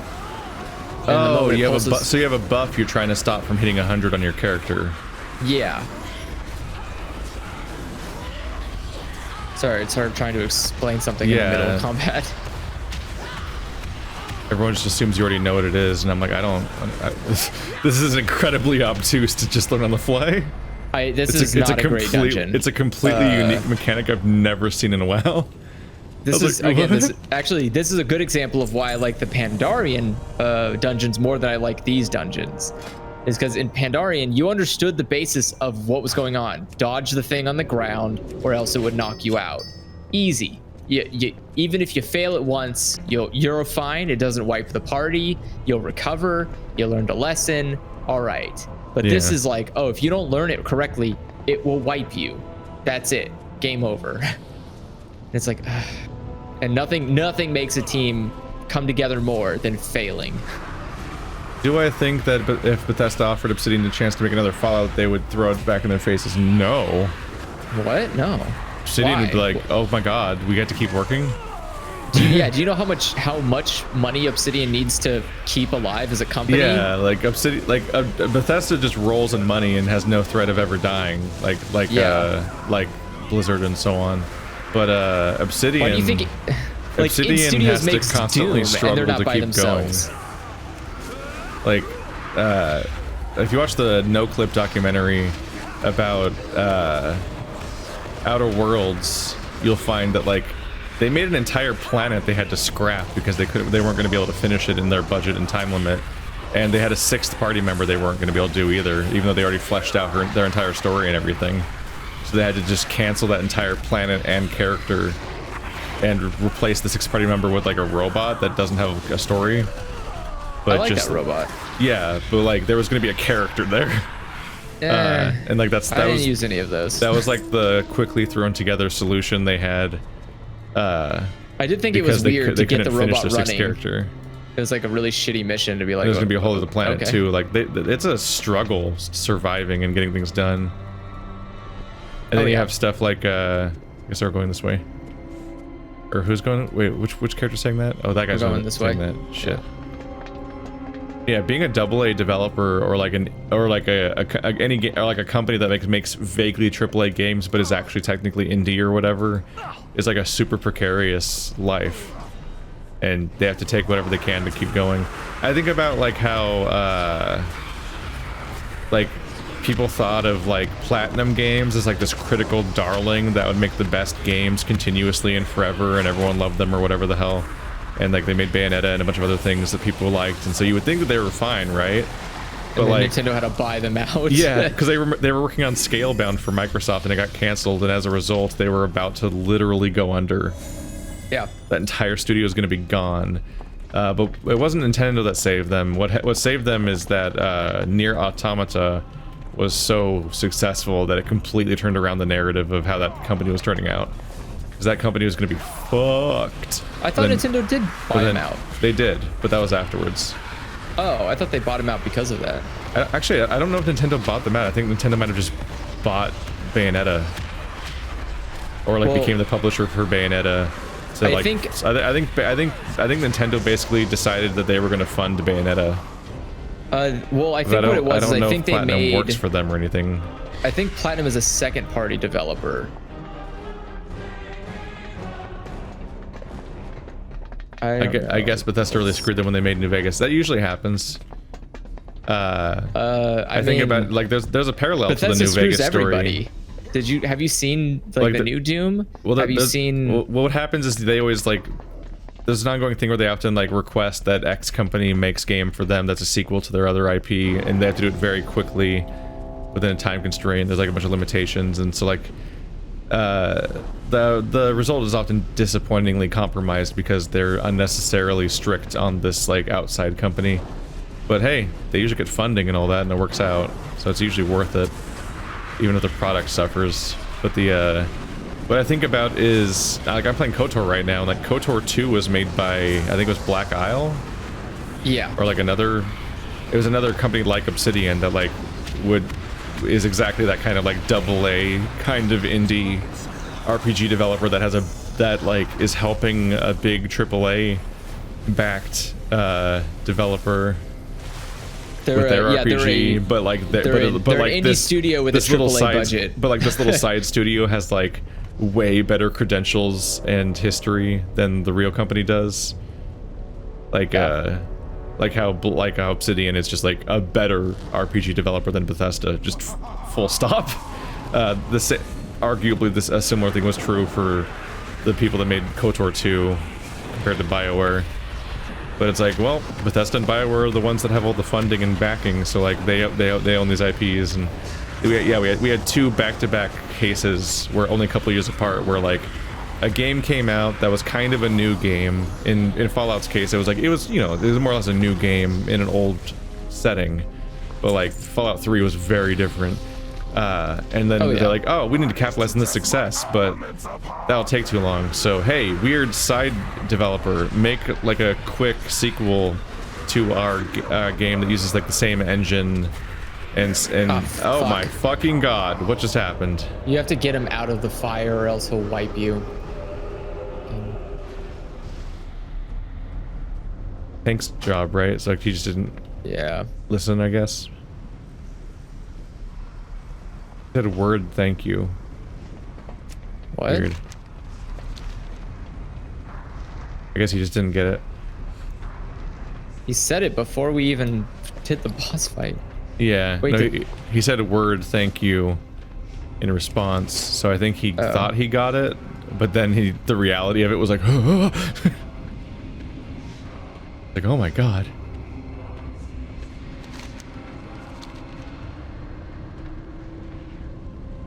The side of what fast? Oh, never mind. I think he means run through the lava really fast. Yeah, run through the lava really quickly to get him out of there. Yeah. I mean, the thing is that Bethesda will screw over anybody because they don't really care about the end result product as long as it makes them money. They don't care if it's, they don't care if it's a... They make really cynical choices. Remember when the best Doom game ever was coming out, basically, and it was about to rock the world and was incredible, but they shook everybody's confidence in it by making the bizarre choice of not sending out press copies, making everyone think it was going to suck because they were like not allowing people to review it before it came out. Yeah. And it's like, dude, they're about to release like one of the biggest critical darlings of the fucking decade. This is the most anticipated game, double fold, because Duke Nukem Forever was such a bad flop. Like this shooter is about to we've got left. Yeah, it's like this shooter is about to get Dark Souls attention, and they're like afraid to let anyone review it, and it's like Bethesda. That's just every choice they've made for over a decade has been bad. I'm pretty convinced it's more. I think the problem is that they don't actually have any... Oh, I went the wrong way. Fuck. They don't have any idea of how to... Okay, what's the word I'm looking for? I don't think their marketing team knows how to appeal to the target demographic. I mean, they must, because they just work. But they don't. I mean, every decision that they make is always against the community. The only reason it survives is because in the beginning, they got all of this goodwill from Fallout 3, and it just has never run out. There's like Morrowind and Oblivion and so on, like led into Fallout 3. Well, but no, there's just like this bizarre. I'm saying, but people can't stop, and I don't know why. People just can't look away. They can't just like stop buying these games. I haven't bought a. It's like it's just the power of a reputation and like having like just being known. I guess. I was gonna say I haven't bought a Bethesda game in years. No, Bethesda published games don't count. Yeah, well, I mean, they still make money off of it. Yeah, but it's not the same thing as it's constantly making the bizarre mistake of buying games that Bethesda makes and thinking they're going to be good. It's like Square Enix. That's like, true. I'm 100% aware that, like, fuck, every single thing called Final Fantasy made for, like, the last almost 20 years has been bad. But, like, there's some incredible games published by Square Enix, and I can differentiate the two.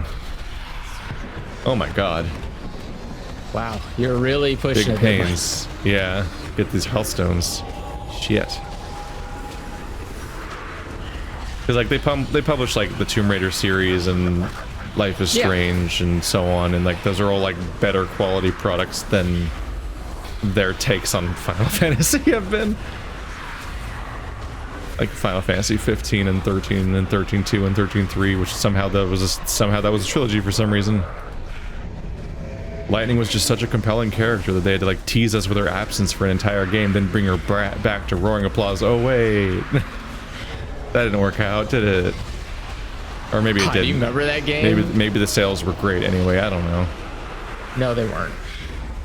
That game. Oh, might want to take him out of there. They went so long never making a sequels to like any of their games, and then when they choose to make a trilogy out of a Final Fantasy, they pick the worst one. Man, not even just the worst one. Unfortunate choice. Like the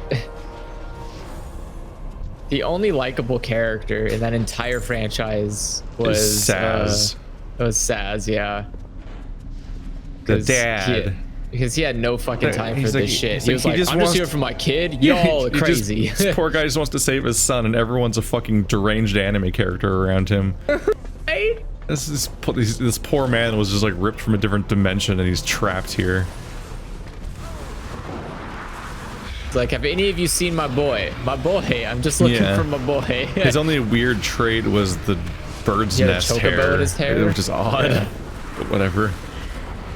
Like every other character in the entire game was just so insufferable. I think the only other character I liked was Fang. Yeah, Fang was pretty. Well, that's because Fang was like Orin. An external. How? Did you just die? What killed me? You fool. God. I'm sorry. I didn't do nothing. Oh, different. Here comes Bads. Yep. I would res you, but mine has a cooldown. So I feel like I should wait for an encounter where like someone important dies. No, I wouldn't do that. Well, like I can emergency res the healer or something during a boss fight, whereas the healer can just pick you up after this fight's over. Oh, that's true. How long does it take for it to come back? For what? My cooldown's 10 minutes. I think. Well, how close are we to the next? Yeah, I guess the next fight's right here. Oh well, shit. The tank's dead. So. Oh fuck! All right, maybe I should have. I don't think this was a DPS problem. I think it was we aggroed an extra group of people problem. I don't think the tank saw that coming. Loving it.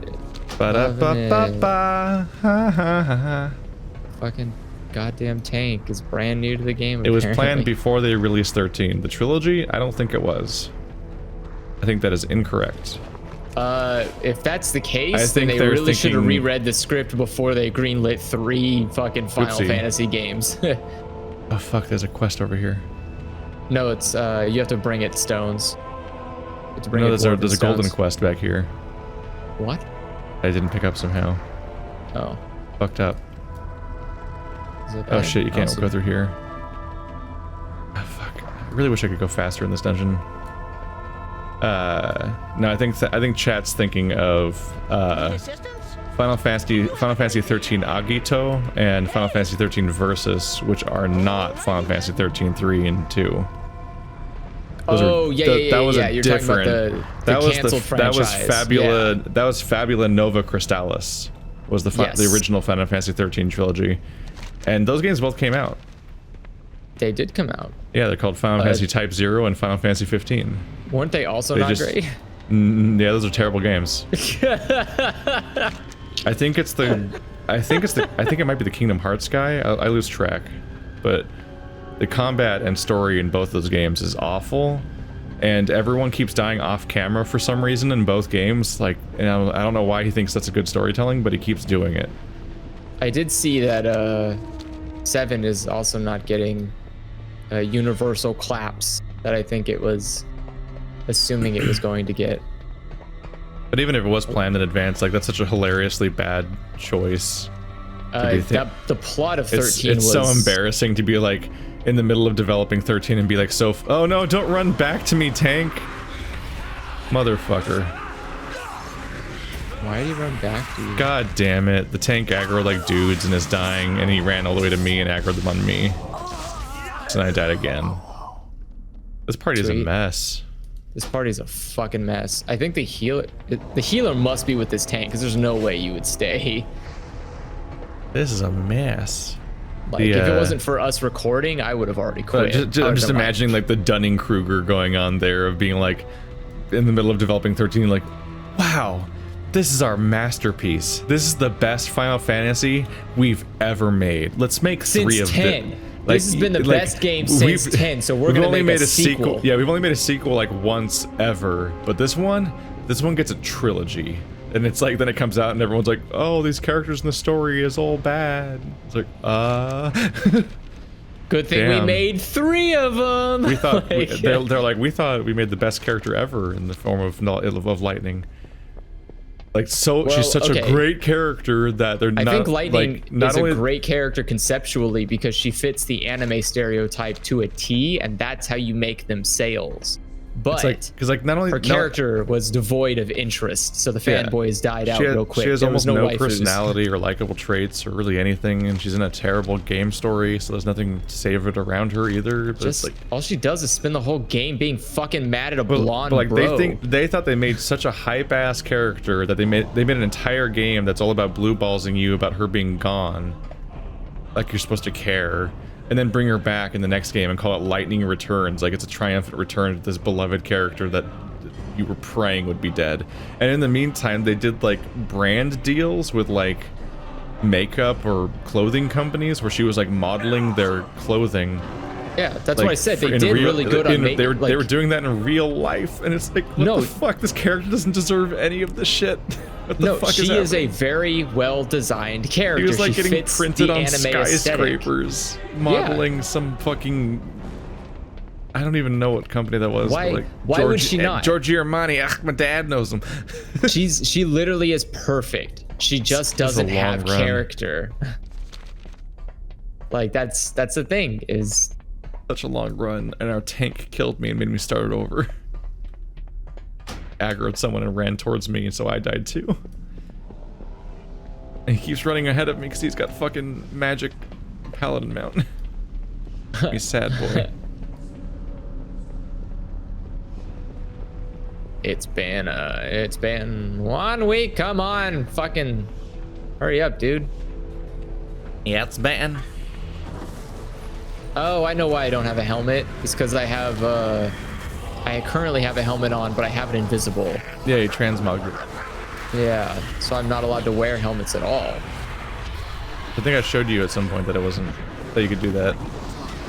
No, I know, but I didn't realize that was why I didn't have a helmet, a diver helmet on while the rest of you did. Right. It's like the helmet that's supposed to be explaining why we're alive in a volcano right now or whatever. Yeah. And I'm over here like breathing sulfur. Hi, guys. You're all born with weak lungs. Me over Losers. here, meanwhile. Gotta get them hunter lungs. Yeah, how do you think we sound so grizzled and gnarly? Oh, damn. You like Final Fantasy 9. Well, Final Fantasy 9 came out more than 20 years ago. It was a good Romeo and Juliet story. I'll give you that. Like, Square Enix has been bad at making games for so long that, like, it's been long enough that the entire staff of the company would have, like, rotated out by now. Like, it would largely be completely different people working there. Did you hear the behind the scenes for Final Fantasy 7? What? They were like, well, we kept waiting to make it, but then we realized that, oh, if we wait too long, almost everybody who worked on it's about to die. Yeah. I was like, God damn it. They waited so long to do this. They're like, if we do it again, no one who worked on it originally will be alive. I'm like, maybe you shouldn't redo it then. You have projects like Final Fantasy 15 that are in production for so long that the entire like development staff changes like 6 times or whatever. Like the director keeps swapping out and so on. Do you imagine coming onto a fucking game? It was a full like 10 years, I think, between when that game was announced and when it came out. Oh yeah. It's like it was supposed to be like part of Fabula Nova Crystallis, and then it came out like an eternity later. They had time to launch an MMO, take it down, and try again in that time. I was gonna say they did launch an MMO which failed, and then relaunched MMO again, which succeeded. MMO.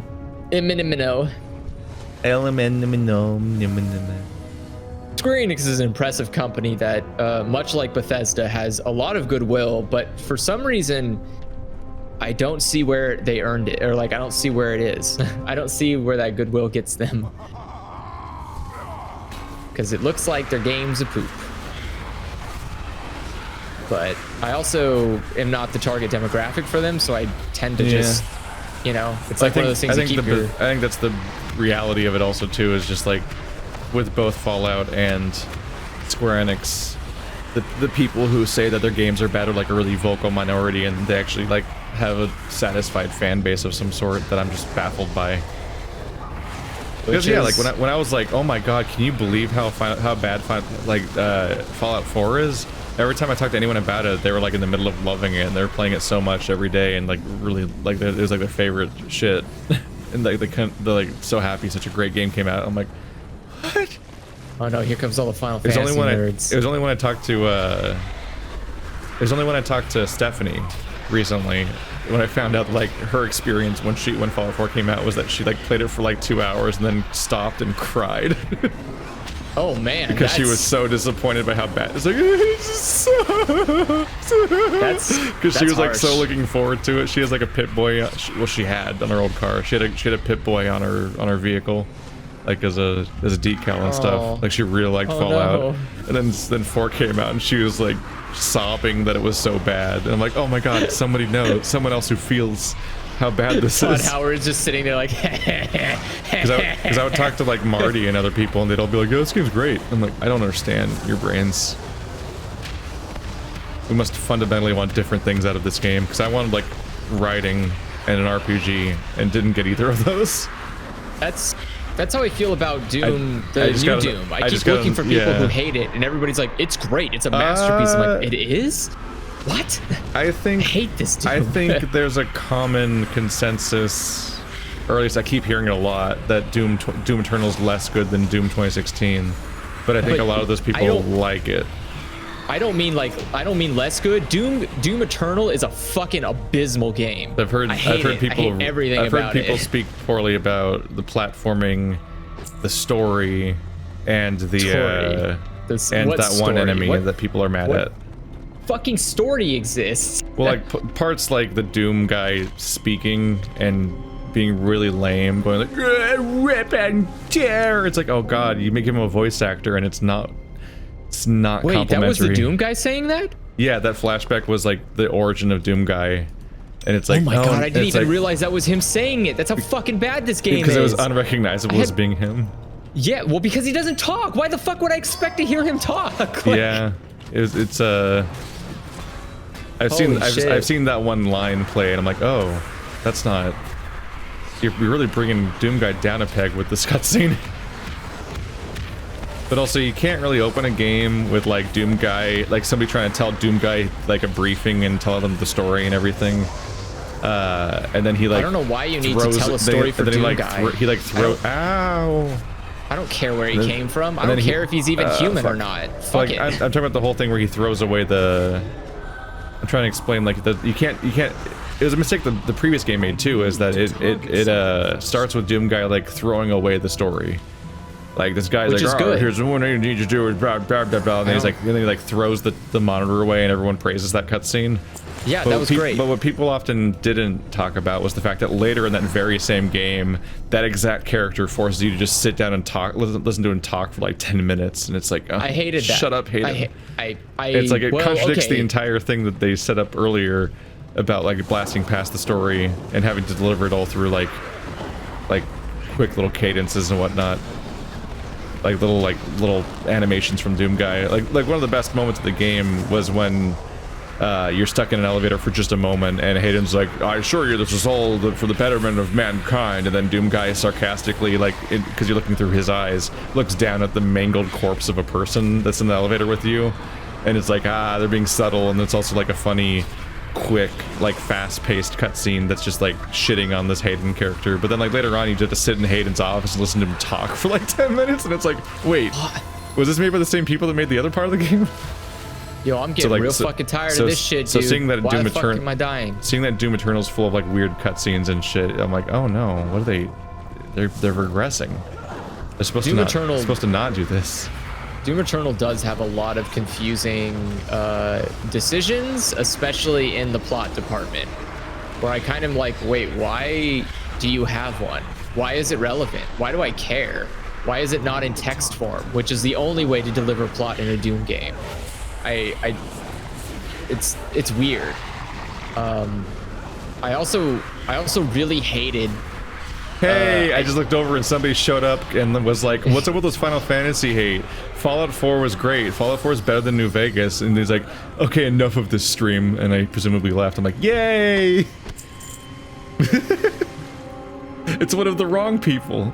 He's gone. Why am I dying every fucking encounter, dude? Yeah, what I is don't know. happening? I think there's like, it's the meteors, right? I think the meteors are the ones doing crazy damage. There's some kind of mechanic. Yeah, well, the tank is supposed to stop that. Can you stop the meteors? Yes. I don't know. It might be like hitting everyone in the party or something. We probably should try not to stand near each other. It might be one of those, but I'm not really sure. If I had armor, because half my armor's broken because this fucking asshole keeps killing us every other mission. I'm also amused by the idea of only being physically capable of watching streams that agree with your opinion about things. That's the only reason to watch media, is to hear your opinions repeated back at you over and over again, apparently. I would say that I am not the best person for that, because I hate most video games. So if you want us to align... everything you love. I mean, it's true. Are we supposed to chase... are we supposed to just kill the boss? Yeah, and okay. I don't know why I'm getting personally attacked. There was a dude chasing someone. I was like, should I shoot that guy and help, or... I'm getting constantly chased and harassed and attacked because I'm generating the most aggro. Yeah, these shadows are like breaking aggro. I don't know if that's like their mechanic. Nope, this is a bad tank. Please take him. It might be a bad tank because he's done poor choices a lot. Please learn to tank. But it also might be like, remember that mechanic? Remember when we did a dungeon where there was like ads that run around? Yes, but there's a difference. Those ads, as you can see, the ads normally go back to the tank, as yours did. Because we had that Nexus or whatever it was called level where that lady's fire elementals would just run around and ignore aggro for the entire fight, and you had to kite them. So I'm like, whenever something happens, I'm like, maybe it's a mechanic. Because this used to be what WoW was. Every boss fight had like some sort of complicated mechanic you had to figure out in order to beat the dungeon. And so you kind of had to learn every fight like it was a raid. But they seem to have leaned away from that a lot. But then you get really blindsided when it comes up here and there. We did it. We kicked all of the ass. Who's you? Why are you here? Go away.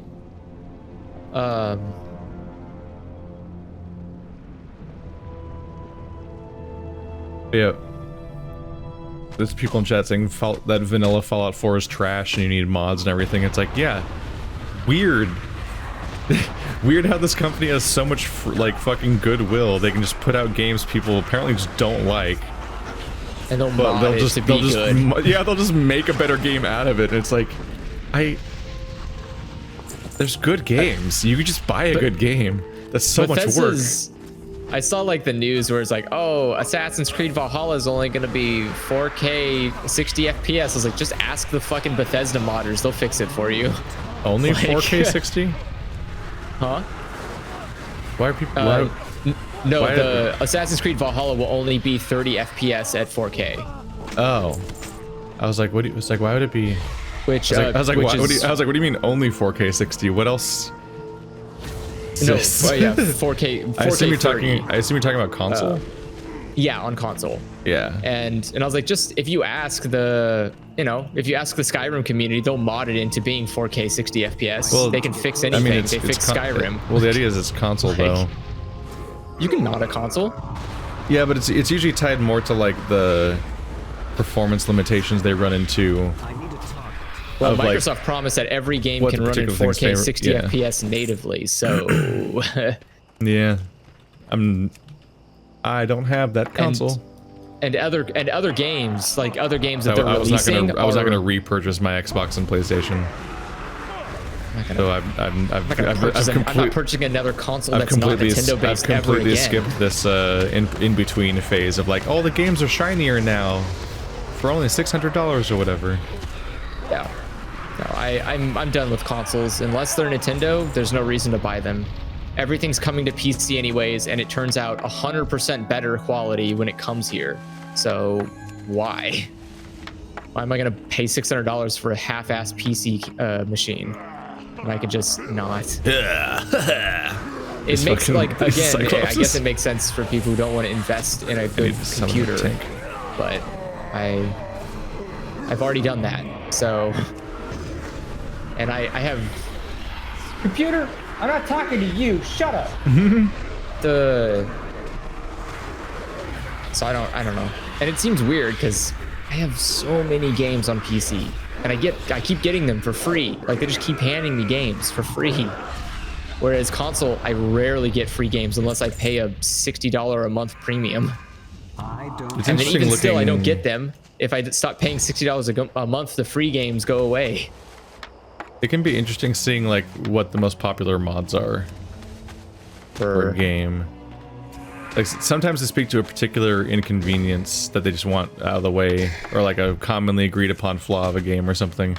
But then sometimes they reveal something weird about the audience that can be really off-putting. You know what was one I thought was interesting was I saw Skyrim added different races for humans, so it wasn't just Nordic white person. Which is like the only choice you ever get in all like Elder Scroll games besides maybe a little darker skin. Well, those Redguard. Well, nah. I mean, that's true. in every game. The Redguard are there. Yeah, the Redguard are. There's like 4 kinds of humans, one of which is the Nords and one of which is the Redguard, I think. Which are like, I think they're black people that like live in a pirate nation or something. Is that the Redguard one? I think they already made the Redguard game and it's a pirate game. Oh, my! But it's like not one of the main numbered games. Disconnected from the server. It's like a very missable sequel in the series. Back when they were more experimental and had more like spin-offs and surprises. Let me reload. I think there was a Redguard game. I don't know what happened there. That was weird. And I am... Is your internet died? Are you gone forever? No. IP Andrew? Wow, just kicked me out for some reason. I was like, not today, kid. Can't turn these quests in. I was like, oh. Goodbye, motherfucker. But I need to turn in quests. It's the only thing I live for. Yeah, level 83. Wait a second. That means I can go to Deep Hole. The weird shitty thing that I saw that just seemed kind of off-putting and creepy. What? I said BRB. I gotta go to Deep Hole real quick. Oh, in-game BRB. Yeah. Gotcha. It's like I was trying to get KOTOR to work on PC and like be recordable and also in like I wanted like 1080p 60 frames per second and all that. I was trying to make it like do well because the game otherwise has a maximum resolution of like 800 and it's 4:3 and so on. But I had a lot of problems that were getting in the way of me like getting a proper recorded series out of that game. But when I was looking at the mods, including like the outdated widescreen mods that don't work anymore and so on, one of the most popular mods for all of KOTOR is a mod that makes Bastila look better, quote unquote. And it's like, oh, we need to mod the women to like change them to our tastes. And it's like, gamers no. Gamers no. Gamers no. It just reminds me of like that that gross feeling I get whenever I see like every time another like popular game comes out featuring female characters and they're making them ugly on purpose is always like a narrative people have, and I'm like, I don't understand anything about this narrative, because like the characters aren't ugly, but also like this isn't like the evils of feminism or anything. I'm so confused by the anger, because that was the thing like when Dragon Age Inquisition came out, like people were like so mad that they were like apparently making Josephine and Sarah like ugly women on purpose because feminism, and I'm like, I don't understand the premise. I can't agree with like any part of the premise. I'm so confused. What? This is a hatchling. Where's the non-hatchling fucking spiders? It was really odd. So that I've always, but like now it's like it's an ongoing thing where like anytime anything comes out, people immediately like Photoshop images of like the released pictures of the women to like show you like a better, more fuckable version of her or whatever, and like this is how the game should have looked, and like they do it for Ellie, they did it for isn't Ellie like 12? Well, in the new game she's I think she's an adult in okay, in is she gonna Last get of Us hotter 2. in an apocalypse? But like you'll see on Twitter like people photoshopping Claire and Jill from Resident Evil 2 and 3's remakes to be like more correctly female, and it's like, oh, this is and it's I guess everyone has their someone taste. contextualized it really well for me. I think it was Renegade Cut was explaining like the whole controversy about Tifa's boobs, where there like people were mad that Tifa's boobs weren't big enough, and it's like, what? It's like at some point it's like, this isn't. What do you mean her boobs weren't big enough? Aren't they the same size? Her boobs look pretty big in the remake. As far as I can tell, she's extremely busty. Yeah, how big and do you want them? Looks, also, do you not know how boobs work? She basically looks identical to how she looked in Advent Children. But like, okay, people were incensed that, like, about it. The beginning of 3D modeling? Like how, as far as I can always tell, it's not like, it's like what Renegade pointed out was that like this idea, like it's not really about getting titillation out of this shit, because like it's really easy to find that material if you want it. Like porn is free and everywhere. Like it's fun. Like you're fine. But like free and everywhere. Instead, it's always about like fighting over these territories. These like it's all a political thing. It's like it's a statement to be made at every corner to control the image of women and feel like you're in control over it, because then you can keep telling yourself like, this is my media, like this is only for straight white men, and like this is our territory, and like any infringement of not that makes them feel like they're getting edged out basically, and they're losing grip on it. So like they have to always rally up against like what they see as like perceived censorship or like evil feminism changing women to not look like whatever the fuck they think women are supposed to look like. And so like you get things like beautifully modeled, incredibly attractive female characters, but they're always not good enough no matter what comes out, because they need to be more overtly pornographic and like more overtly sexualized, no matter what level it's at. So like it's always like the narrative's always like, oh, Jill and Claire are evil, they're ugly, and they're ugly on purpose because feminism, and then they like sit there and do these like gross photoshops where they try to like correct their faces to be more attractive and more like the sleeker like cheekbones and like fuller lips, and like they change their clothes and like all these other creepy details. I'm like, oh, this is every time, huh? Like, and at this point it's like it's such clockwork that I'm like, it's distressing how consistent it is. And so like whether it was the intention or not, that's definitely like what I felt a little bit about when I saw that. And I was looking at the list of mods for KOTOR sorted by popularity, and one of the most popular mods was fixing Bastila's face. And I'm like, I don't like this. Stop it. This is my childhood RPG. With your face. This is my childhood RPG, and I just don't like thinking this, but here it is.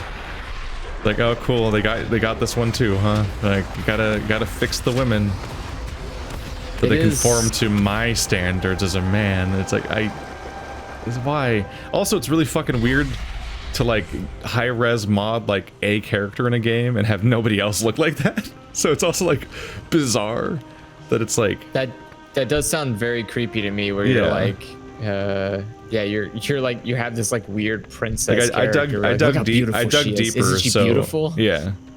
Like I dug deeper, and to the credit of the mod maker, they did read it. They did do one for every character, like all of the cast members. It's just the fact that when you go on,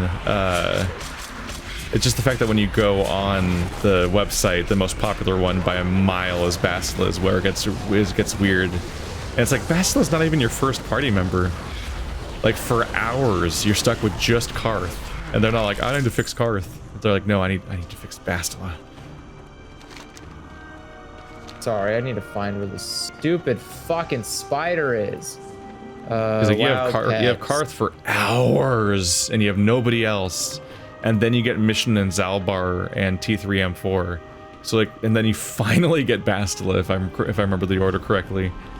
But still, Bastila is the most popular one to mod. Where I gotta fix her face. It's like, oh, all right, gamers, here you go again.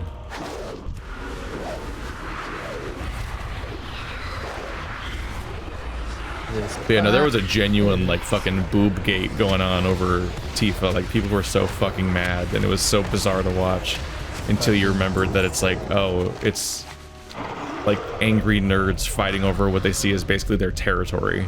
Like, it's not about the boobs. They just pretend it's about the boobs. It's the same people that like go on creepy rants about like the pelvic bones, or what they call the vagina bones, in Tokyo Mirage Sessions being removed. They removed her vagina bones. I'm just like, oh no, you said that you said those words out loud on purpose. Don't do that. It's because the character Tsubasa in Tokyo Mirage Sessions dances around in a cutscene with her midriff out. What do you mean by vagina?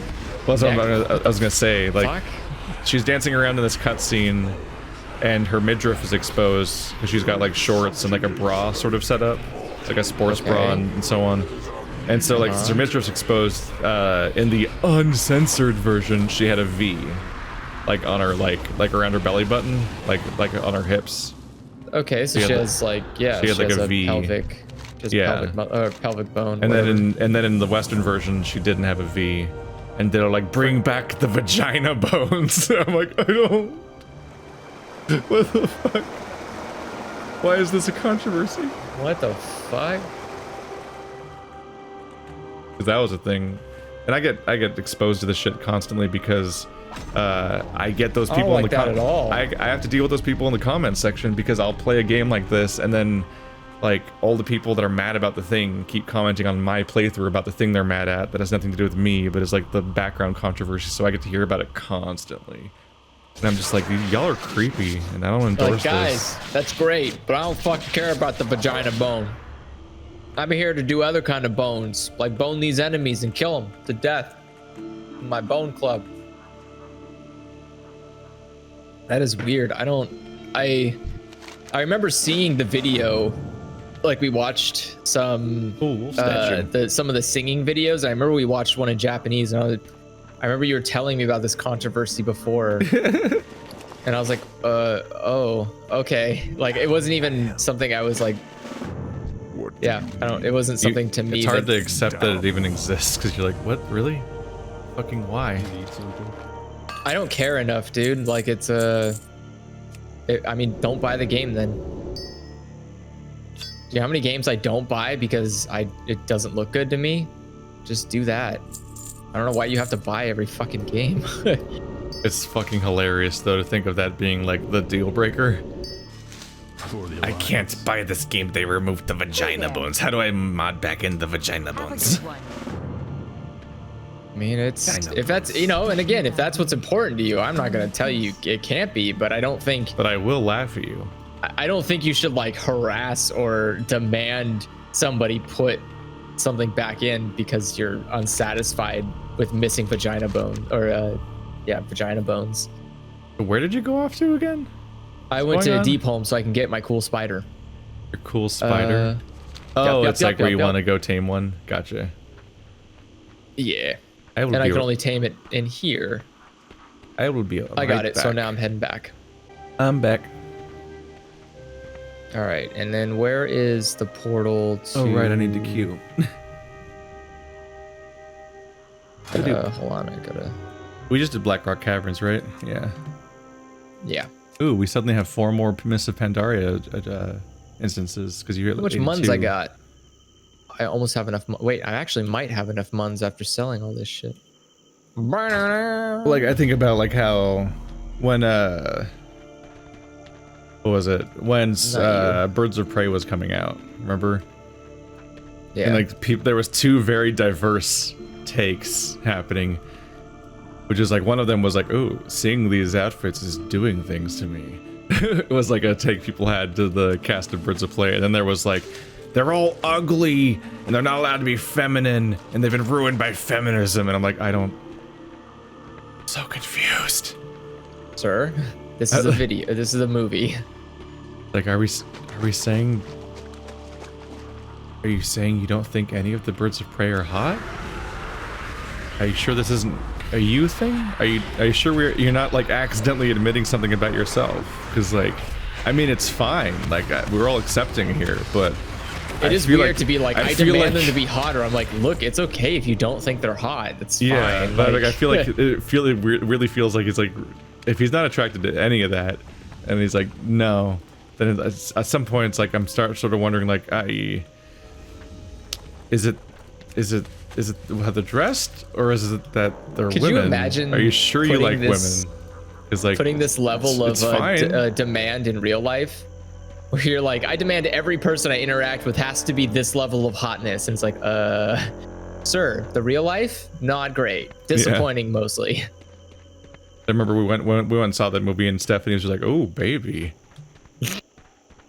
Huntress is doing things to me. Oh my goodness. The leather lady. Yeah. It's weird to have the take of like, women aren't allowed to be sexualized anymore, as being your takeaway from like seeing them on a poster. It's like, really? That's what you think's happening? You think this is like, women in censored state wearing these costumes? Okay. I mean, it's America. You can have an opinion, but your opinion can also be wrong. Ones. Yeah, there's like there's some really wrong opinions. That like, I'm not going to throw you in jail for it, but it's still wrong. Yeah. It was a strange month. Hey. That just happens. There's a subset of the internet that's so, they see everything through such a political lens that it just kind of blinds them to all other aspects. And so like we saw that with Birds of Prey, but before that we saw that with like was it She-Ra and Captain Marvel, where like, oh my god, it was like a different it was like a different goddamn reality, seeing what people were mad about with those movies. I watched all of She-Ra, and I don't have a single complaint about how anything looks. My complaints are always about like story related stuff. Yeah, which none of those people would have experienced because they were yelling about like a teaser trailer character design. Like, you think I give a fuck how She-Ra looks? It was in the 80s, dude. Like, the art looks oh no, the remake. No, I know. I'm saying the original shit was in the 80s. That shit looked like fucking cookie cutter garbage. Yeah, at least this shit's memorable. The animation was like famously bad back then. And they're like, they would reuse the same fucking scenes over and over again to save on animation. The same characters. Meanwhile, She-Ra actually looks like them differently. It's like a really good looking cartoon. And it's like, why is this controversial?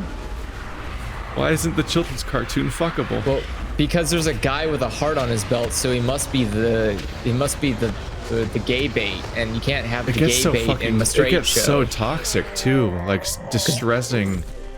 Because She-Ra's for men. They go after the creator, and it's just like that's even more creepy. Yeah. It's like the creator, who is a boyish lesbian, made a protagonist who's also a boyish lesbian. I'm like, I'm not sure if either of those things you just said were true. Who's a boyish lesbian? Not She-Ra. That was the take. That's the. She-Ra's literally the most. When you have enough of an agenda, that's when you have enough of an agenda about these things, you literally warp reality and ignore it around you to make your arguments work. And it's like, also, it's really nakedly true. Is there a problem with boyish-looking girls? Because that is a fucking win in my book. Yeah. I love boyish-looking girls. That's the best. That's been the best thing in anime ever. Who's denying that? The bob haircut? Yes. Who the fuck doesn't like boyish looking anime girls? They are sinners. They should be hung. That's a crime. Like, what? Fucking atrocity telling me that boyish women can't exist. Fuck you. What the fuck? That's literally fighting words. My fucking actual waifu is boyish looking. Fuck you. I'll beat your shit. Tell me we can't have boyish fucking kind of shit ass world we live in. Fuck. If anything, I hate putting women in girlish clothes when their character doesn't fit that fucking role. I hate that shit. I hate when you put like girls who are clearly uncomfortable in fancy clothes because it fucking irritates me. It's part of the fun of characters like was it Disenchantment or Disenchanted? Okay, how do you ban people on YouTube? You need to change your fucking thing right now. Tomboy girls are a fucking blessing. Angelic is a word I would use. Maybe a godsend? Fucking alright? Male characters are alright. Fucking alright. This is Andrew's hill. I will die on this hill. How fucking dare. It's the one thing I enjoy about any media. It's the one thing I only enjoy about live action is when there's like a tomboyish girl. It's like, oh, thank God, at least somebody I can enjoy. Fuck. Everyone else is real and I hate them. Where is the Everyone else is real and I hate them. True. These conversations can be whiplash.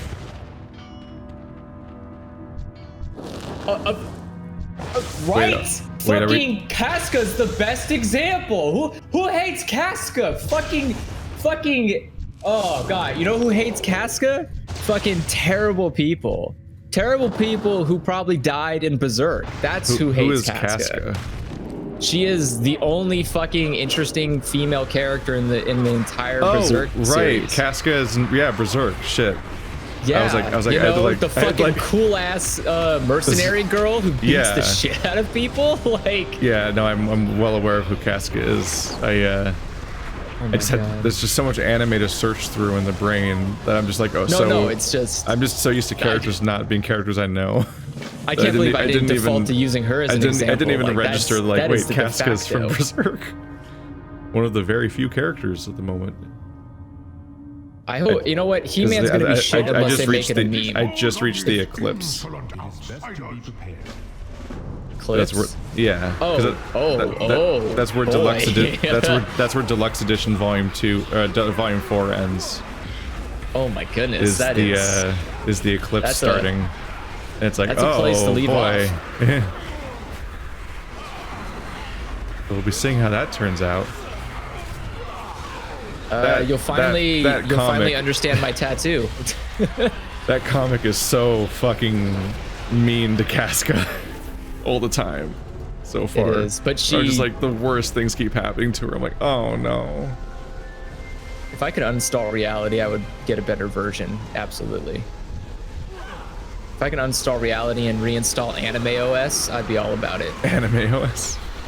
Like, there's part of me that's like, part of me likes Casca's design, but also part of me is like, wow.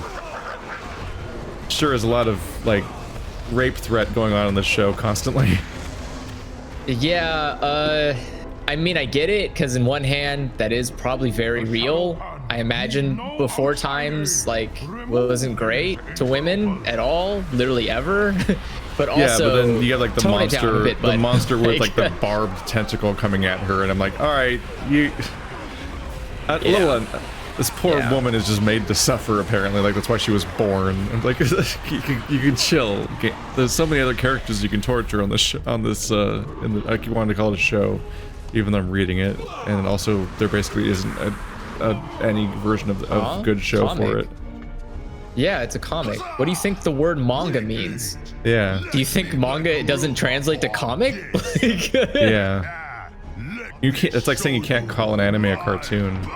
Yeah, anime is short for animation, the thing that it is. Yeah. Also, and I don't know if you know this, but manga comics were borrowed from American comics. So that's why they are called manga, which is comic. This conversation's comical. Comical. I guess we gotta shoot the dragon again. Yep. Yeah, you gotta shoot that dragon. There's just people that turn into dragons in this game. It's the panda place. Everything's dragons. You almost beat a guy, then he turns into a dragon, and you kill the dragon, then the main guy dies. Seems to be the through line now. Oh. But no, I've been continually surprised by things in Berserk. It's been a good read. Berserk will take you on journeys. You'll be like, what's that? What's whoa? Thing right. I don't want to spoil it for anyone else because it's just like, even I like having the glory of not knowing what's going to happen in a lot of it was like definitely a ride.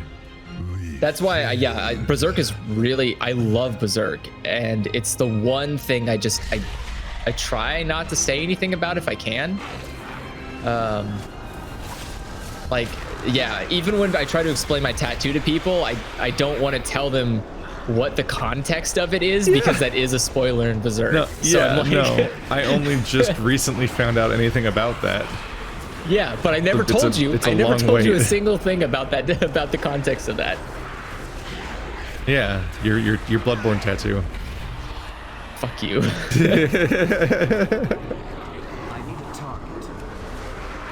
But it's worth it. Berserk is so worth experiencing, like, just raw. It's the same. That's the same way I experienced. The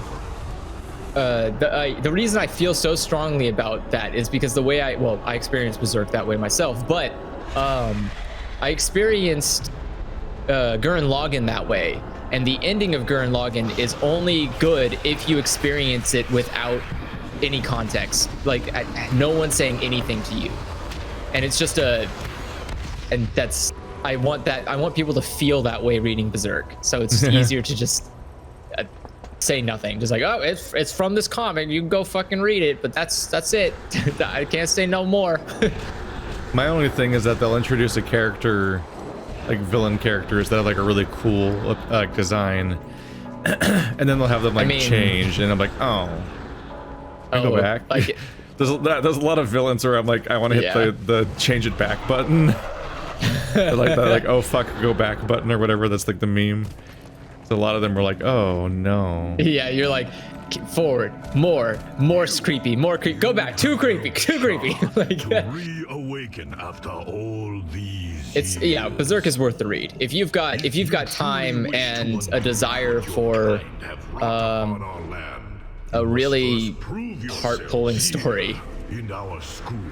Not like, it's a real particular thing. Not all like heart-pulling, not like Doki Doki, more like, ugh. Well, it's also like you have to filter your recommendations to specific people is the hard thing. Because Berserk is definitely not everybody should read. It's very adult, but also like grim, dark, and graphic and sexual, and there's a lot going on. Speaking of which, I'm reading a book. I'm currently reading a graphic novel that Stephanie lent to me. That's also in that territory. It's called Black Hole. Okay. Have you ever heard of Black Hole? I'm interested. No. It's a Western comic with a very, very strong, like all black and white art style with like really thick line work and everything. That's really atmospheric. So like Sin City style? And also just a lot of like straight up, like not even full frontal nudity, but just actual sex scenes fully depicted and so on. But it's a body horror, and it's like a hentai. And I'm looking at this and I'm like, this is like, I'm reading this and I'm like, this is like body horror, sexual Junji Ito. Like it's like there's like things going on here that are just fucking distressing to read about. That sounds kind of like Parasite, actually. Yeah, the one that's the anime, not the Korean film. But But yeah, the manga is very body horror-esque. Like it definitely goes a lot more into the into the gross part. Like Anime is very reserved. Like as a minor spoiler, there's a character who has a mouth just under his neck, like an extra mouth, and like that's kind of handy actually. During sex, it kind of like mumbles and moans and like makes weird little gross noises and shit that he doesn't control. But then at one point when he's sleeping, it starts actually talking. It starts talking about a different woman. And so he gets woken up by his girlfriend being like, "Who the fuck is Chris?" and stuff like that. And it's like, and I'm just like, this is fucking horrifying on like 3 levels. And I'm like, oh, it's like there's distressing things going on with the weird body horror aspects. It's just like I don't like how this looks. I don't like how it sounds, and I certainly don't like where this is going. It's so incredibly off-putting as a concept. You're like, I don't. Creepy little mouth betrayer that's just on his body. Do you see my cool spider? And there's like several iterations of those things where just like like your little crystal gremlin man thing. Yeah. Let us see your true strength. A weird little goober. But no, I made a point because I alternate between comics and novels. Because I have to have a quota system where I go back and forth. Otherwise, I'll just burn through all the available comics back to back and then be out of them and only have novels to read. Because just one of these things is just so much lower effort than the other one. You can just really burn through comics, whereas like you have to like kind of like get through books, and it's just like a little bit more work. And so, especially when I'm like laying down for the evening, it's like sometimes I find myself keep falling for like going for the path of least resistance and just reading a comic. So I have like a quota system where I go back and forth, where it's like I'll predetermine what amount of comic I'm gonna read, and then I'll read the next book on my list, and then I'll go back. Like this last time I read the 5 volumes of Beastars that are available in the United States so far. And then I got caught up on Walking Dead and finished it, which is because it's over now. Wait, for good? Yeah. Oh shit. The Walking Dead comic ended last year. And then I was like, all right, now I'm gonna read The Hate You Give. And then now I finished The Hate You Give, the book. Now it's like, okay, now let's go back to the graphic novels. And so now my mission was to finish the books that Stephanie was lending me, which is Black Hole and then the Poon Poon series. God. Are you really gonna read Poon Poon? Yeah, so I'm gonna read Poon Poon, and I'll finally know what everyone else is talking about, and then I'll go back and read it, and then I'll go back and read a novel. That's just kind of my system. All right, well, good luck. Good luck. Good fucking luck. I'll finally know. Poon Poon's on my list of manga I kind of spitefully shake my fist at Joe for telling me about, but not following through on his end. Did he not finish them? No, he didn't finish Poon Poon. What? And I was really mad at him because I was like, okay, we need to talk. We need to talk about Poon Poon. He's like, I didn't finish it. Did it get too heavy or something, or did he just bounce off and get bored or like distracted? No, it was mostly just he stopped, because he caught up to it. So I was reading it as it was coming out. And then he didn't read more of it later? Yeah, he just never had it. He didn't go back and read because, Joe's busy always doing some other thing. So he'll just read something to the point and he'll go, man, this is really good. You should read it. I was like, okay. And I'll follow it forever. I'll just... Yeah, and then you got back and you come back and you have this big revelation moment, just to find out they're not reading it. Yeah, and I was like, oh. Yeah, I had that in Walking Dead. There was big moments that happened in Walking Dead, and then I had to just wait for the show to get there so I could talk to anyone about it because no one continued reading the comic that I knew. So I'll love to hear you talk about Poon Poon because, boy, I'm sure we'll podcast about it. We still need to find a time to do a podcast about Paranoia Agent with Stephanie. Oh yeah. Actually, I saw that Adult Swim has been airing the English version of it. That's cool. Not Adult Swim, Toonami. But there's the whole thing where like, one, I have to coordinate all the involved people together, but also Stephanie only wants to be on camera if she has her makeup on. So there's like an extra layer of like, what about tonight? No. I mean, I kind of don't want to be on camera unless I get a haircut because I look like shit. But oh yeah, everyone's just Garbo. It's not gonna happen. Part of me is just like, maybe I should just do audio podcasts of like a still image. It might be easier instead of like dealing with all the complications. But also, because we're doing Phoenix right, like my Stephanie time is kind of pre-allocated, so it's like harder to do this thing to like plan for podcast time when we're trying to stay ahead on Phoenix right. But I feel bad because we sat there and watched all of Paranoia Agent and we haven't podcasted about it, and it's been a while now. It's not going away in my memory, at least this year. Yeah, it'll mostly just be her chance to go on about what she loves about it so much anyway, and us being like, oh yeah, that part, and I like this, I like the thing with the stuff. I'm down to hear again. It's not it's definitely not an anime I've talked with other people about. That's her favorite anime and her favorite manga are Paranoia Agent and Poon Poon. I can't believe Poon Poon's her favorite. That's just. I mean, I love Poon Poon, but man, that's heavy shit. Unless I had to, I don't think I would read Poon Poon again because it's it hurt. It hurt. It hurt. It's one of those kind of manga that doesn't hold punches. You know, it says things, and you go, yeah, you're right. Fuck. Yeah. Those are true things, and I feel like Poon Poon can relate to a lot of people because people have experienced at least some character in Poon Poon. They can go like, oh, I know somebody like that, and again, because of its no hold punches, you're like, yeah, you're right, Poon Poon. Like. How would you compare it to like BoJack? Same energy. Same energy, bro. I would actually say BoJack is kind of generous. Like BoJack is a nice version of Poon Poon. Oh boy. God, BoJack ended so well. But I still need to finish BoJack. But I would say that Poon Poon is actually, you know what? I am not wrong on this. Poon Poon and BoJack have very similar energy, but I think Poon Poon goes a little bit too deep in it, where BoJack doesn't want to make you feel that bad. It wants to make you think about stuff, but it doesn't actually want to hurt you as a person. Poon Poon is like, hey, look, I got a gun. Let's see what happens if I shoot you. And you're like, no.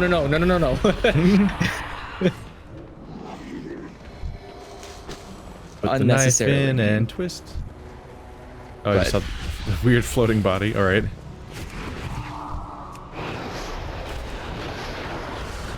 Yeah, be careful of those hateful essences. They will fuck your shit up.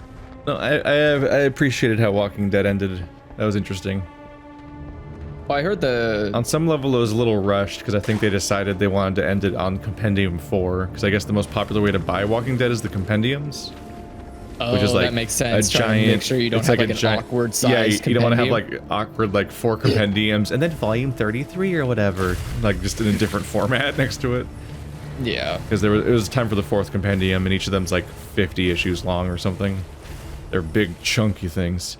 So I have all 4 compendiums, and it is a really convenient way to read read Walking Dead. But compendiums are a great way to read most stuff. Like Berserk's compendiums are way better than the fucking manga. It was a little rushed, but it was definitely like interesting to see them take the path of like for their conclusion. They decided to spend it questioning whether or not it's worth rebuilding how society was. So they try to acknowledge like systematic failures of the previous society, and whether it's enough to just rebuild society as they knew it, or if they need to strive to build something better. It's like, oh, that's actually interesting. I mean, that is a conundrum when you're faced with literal apocalypse. Yeah, like that's always been the ongoing arc of like trying to get closer and closer to like rebuilding some kind of society and so on, and recapturing what was lost. People are always mourning what once was and how life used to be. I was gonna say, the show kind of does a lot of like, hey, let's try to build some sorts of normalcy. Like eventually the comic deals with the question of like, wait, won't we have like wasted this reset button if we just go back to the way things were? Like this is our chance to do something better. Like, oh, I mean, that's the interesting conclusion. That's the plot of Dr. Stone, technically. Yeah. But also, Dr. Stone's kind of asinine. Hey, they just started sailing in the Sacramento River, so that was cool. They're like, this is the Sacramento River. I was like, no, it's not. It is not that big of a river. It is because they have like this giant fucking boat in it. And I was like, I no. They're like, there's corn here. No, there's no corn here. No. Thanks, Darth Vader. I can't handle the 4D chess that's happening in Dr. Stone all the time. It does get exhausting all trying to figure out like, wait, between the so you planned for this? Yeah. And the monastery as well. The protagonist and the villain like mind reading each other from miles across the globe constantly is just like this storytelling. All of the storytelling is dumb. Like, but if I did that, then what if he thinks that I'm doing the thing that's doing the thing that's it's like shitty KG. Or shitty kaiji. Yeah, it is very shitty kaiji. I think Dr. Stone, the things I like about Dr. Stone are very thin. I appreciate that Senku's superpower is just being a genius, is like just being smart. That's nice. That's better than like compared to his, antithesis, which is like, I'm so fucking strong, everyone is afraid of me. I'm like, yeah, fucking who cares? Like, this is a place where you could get the common cold and die. I don't fucking care. Like, there's just so many weird shorthand things that don't work for me.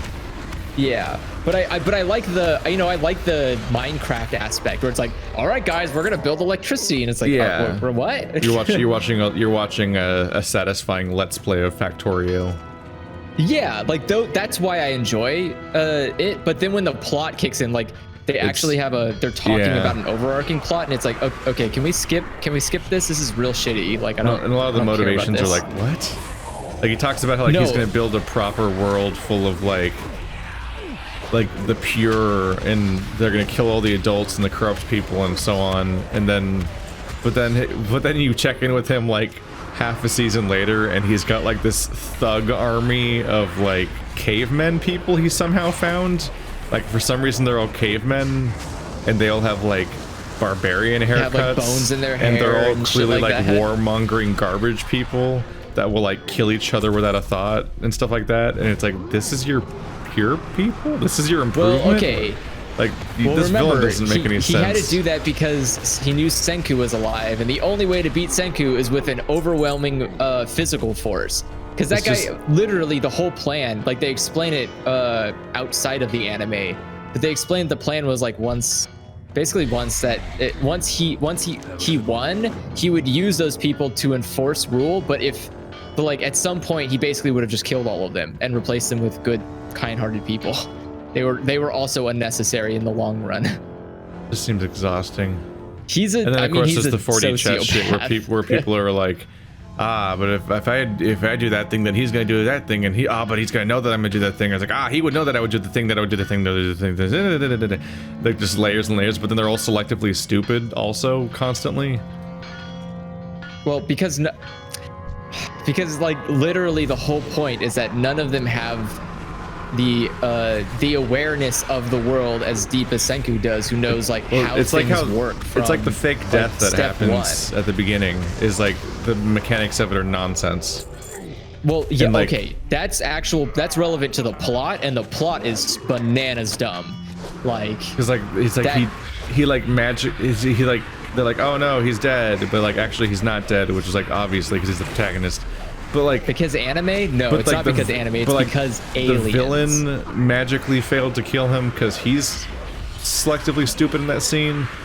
But at the same time, like he's not selectively stupid. Senku did die. He literally stopped breathing. There's the part where the boyfriend and girlfriend like have a magic synergy moment where they like smoke bomb and escape with Senku's body, but they didn't need to for any reason.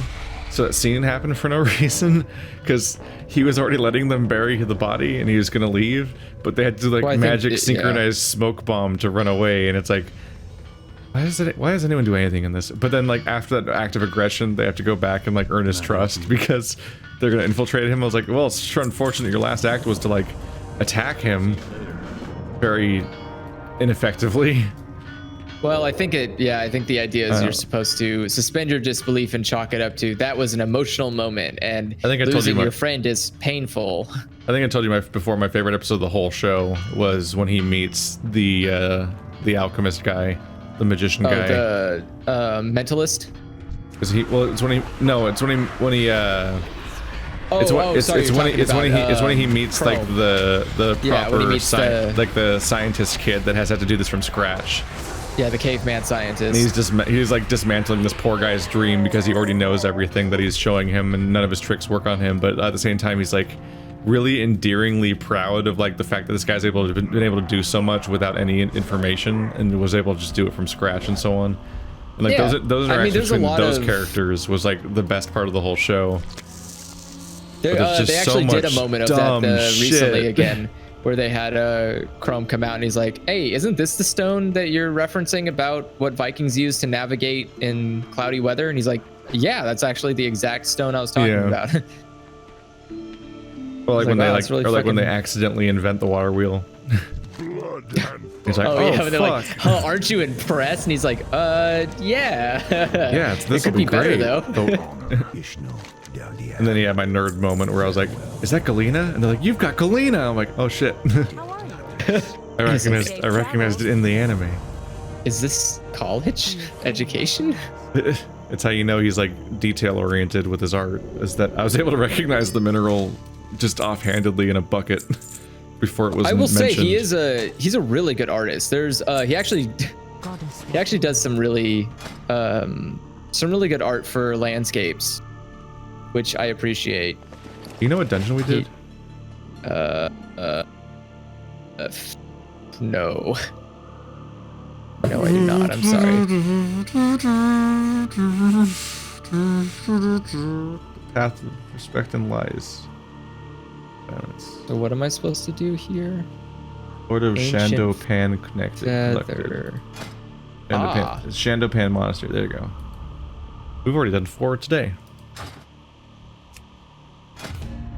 So I need to go to the very tippy top slowing of this mountain. I've got to level my shit up. What's up, bird? Oh shit! Oh, my heirlooms cap at 90. I need to get on that. Yeah, my gear does cap at 90. I gotta upgrade it. I'm gonna have to hurry up a little bit, or I'm gonna get in trouble. Right? I think all my stuff is. Oh shit! I actually think some of my stuff is behind. Oh. Is that why I'm 2 levels ahead of you? I'm about to hit level 86.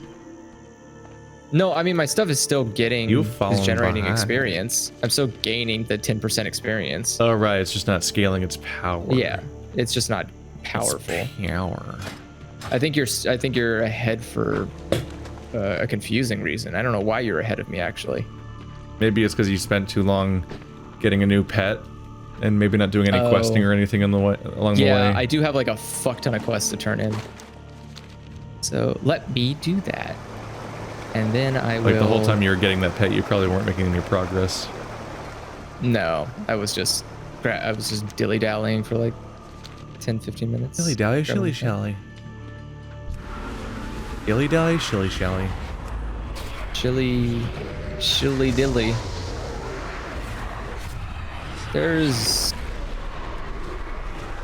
I'm trying to think of what other...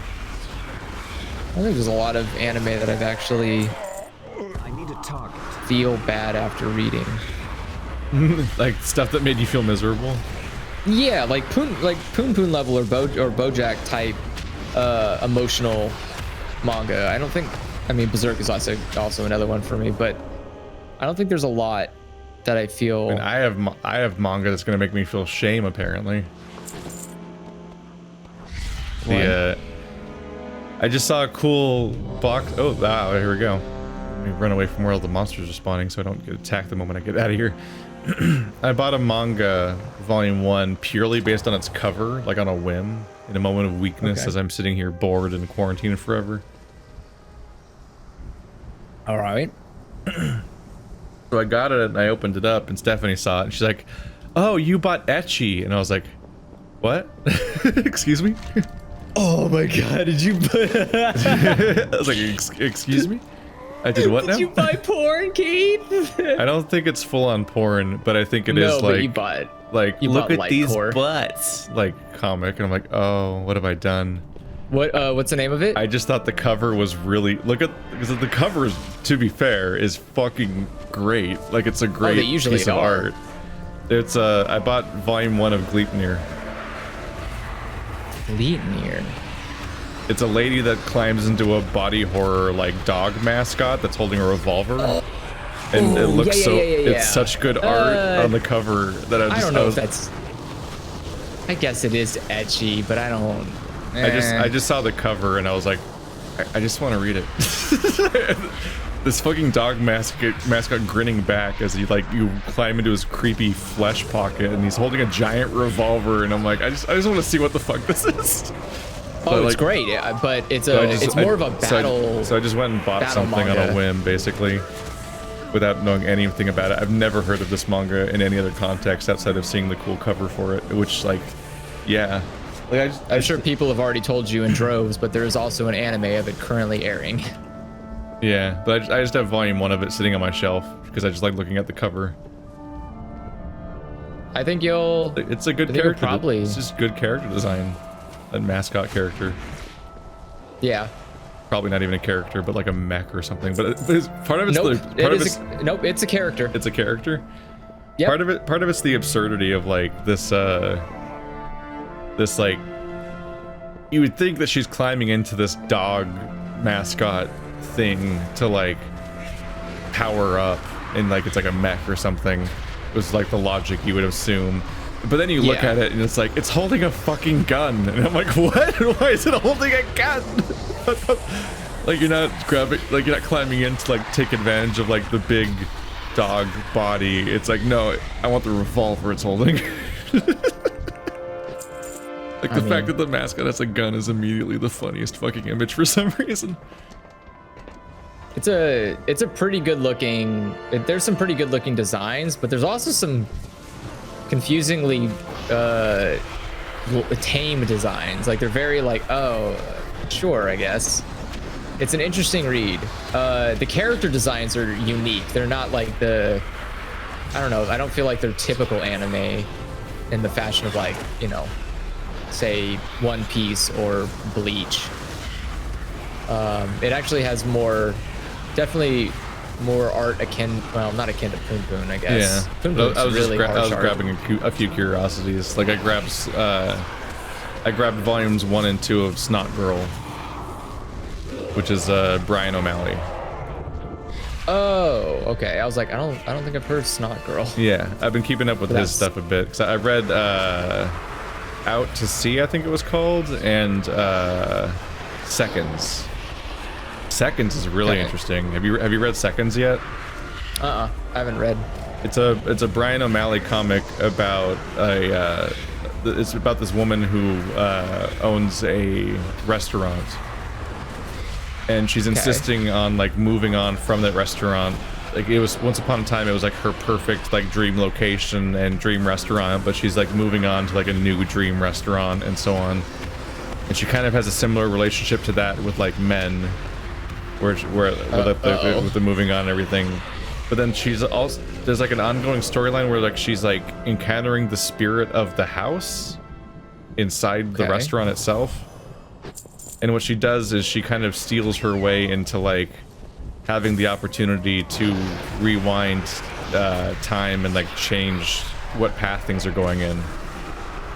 And so she keeps like, she's somebody who's always like indecisive about what she has and what she could have and so on, and she keeps like fucking with her own timeline and like those consequences coming from that and all that. And it's like oh, this is really interesting, but it's also like, it's just really charming and funny because it's a Brian O'Malley comic Which, for those of you that don't know, is that's the guy that made Scott Pilgrim. Yep, Scott Pilgrim guy. Turns out he still makes comics, and also already made one before that. It just wasn't as popular. Yeah, Out to Sea, I think it's called. Out to Sea is about a road trip. It's just like it's just this girl that's on a road trip with like some classmates or something, and she just feels like there's something innately wrong with her. That's like she thinks she doesn't have a soul. And it's also just like this kind of slice of life thing with these really like well realized characters that you just want to spend time with, and so you do. You just hang out with them on this road trip for like a few hundred pages, and then it just kind of ends.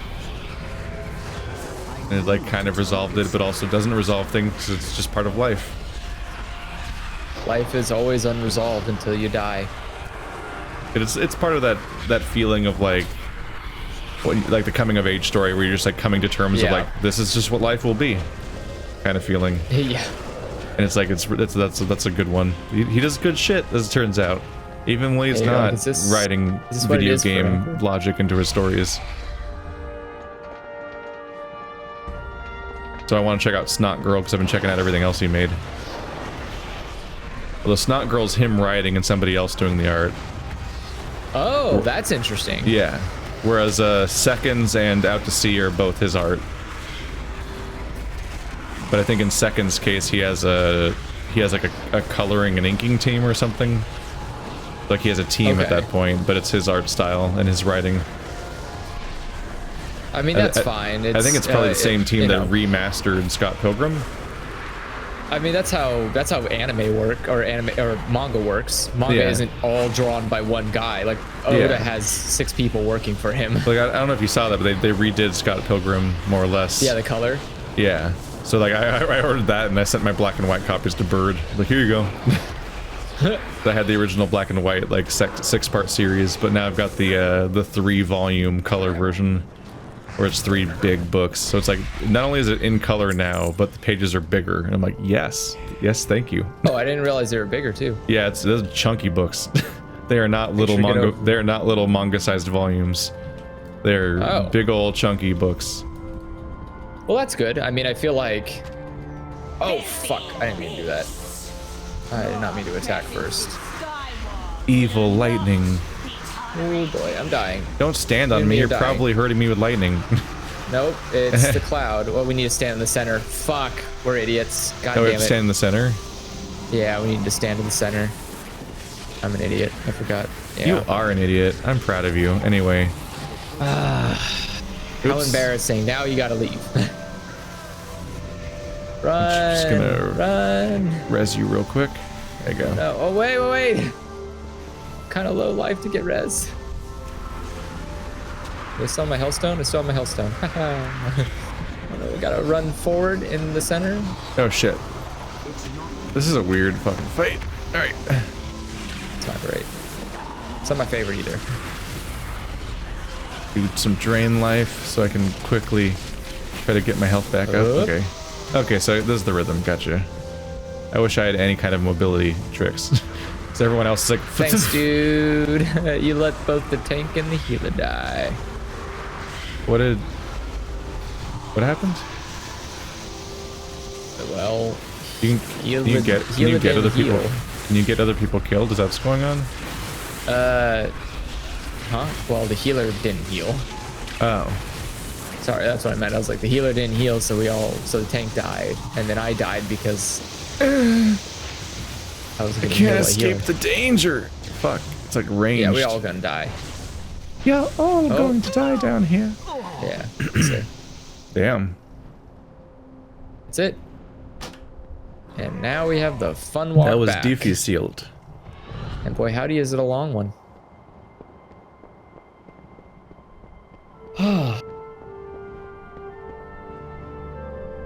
There's also new Junjito coming out this year. Is there? In a few months, yeah. I didn't realize the boy was working. Yep. He's busy. It is hard to tell which ones are new and which ones are old and just haven't been here yet. Yeah. Sometimes it's a collection. Sometimes it's a collection of things that haven't been to the United States yet. and sometimes it's actually something he just made, and it's hard to tell which one's which sometimes without like finding a wiki that explains it. Like it is kind of frustrating that Amazon listings or like the books themselves don't say like, okay, this was made, like literally made at this time, so you know. I read No Longer Human about 6 months ago, and I think that might have been a new adaptation he did, where he adapted somebody's novel into a comic. But wow, the honor. The previous one that he did was Frankenstein, which is also an adaptation, but I think that was old. Yeah, that was older. Just like I read that he did an adaptation of or I don't know if it's an adaptation, but he did a comic series about Rasputin, which is still not here. Like we still don't have that, but I can find images of it. Like it's a series he did about Rasputin, and it's just like not available in the United States still. Well, we don't really like Rasputin. Bad guy.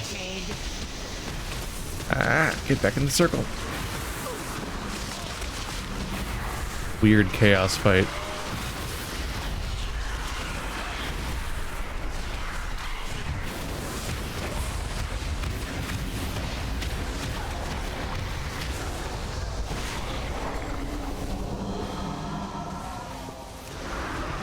So why is it still hurting us? Yeah, because it's the Cyclone Shield, but when you get closer, it stops hurting you, and that's the time the real heals kick in. How do you make it stop hurting us when it's in? Or when you're you can't. You just have to endure the hurt. Oh, that's your healer's job. Weird. It's like it pulled in, and I thought we're supposed to run out, so it stopped hurting us, but it's still still hurting everyone. And I'm like, what? Yeah, no. What's just happening? don't stay too close, but stay within, an easy to run back in range. I guess I can do life drain to try to counteract it. Basically, don't get hit by the cyclones is what you're trying to avoid when you go back in. There we go. Easy. Da-da-da-da-da. Whee! Whee!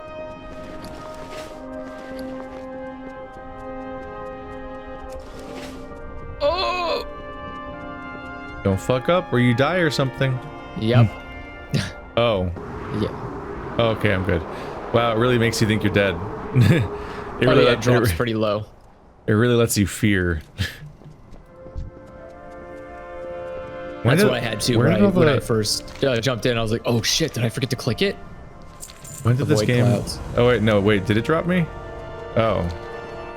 Did it drop you? Yeah. I have to run. Oh, do you have to go all the way back? Damn it. That's annoying.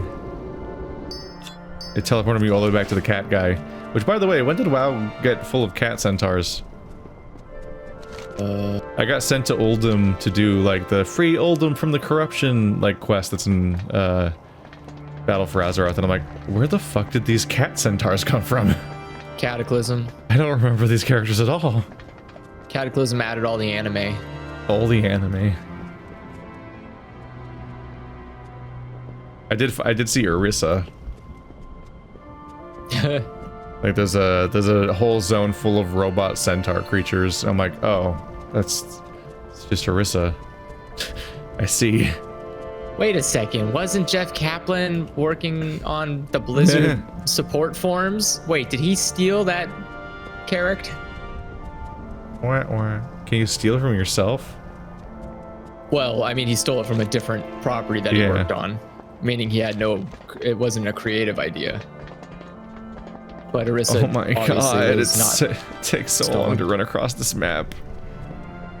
My character I have nothing. I don't have a mount, I don't have a sprint, like I have nothing. I'm just slowly holding W. Oh, we're about to do another boss. Taking fucking forever. I didn't do the interaction right, and instead of sending me back to where I came from, it sent me back to the beginning. Well, never mind.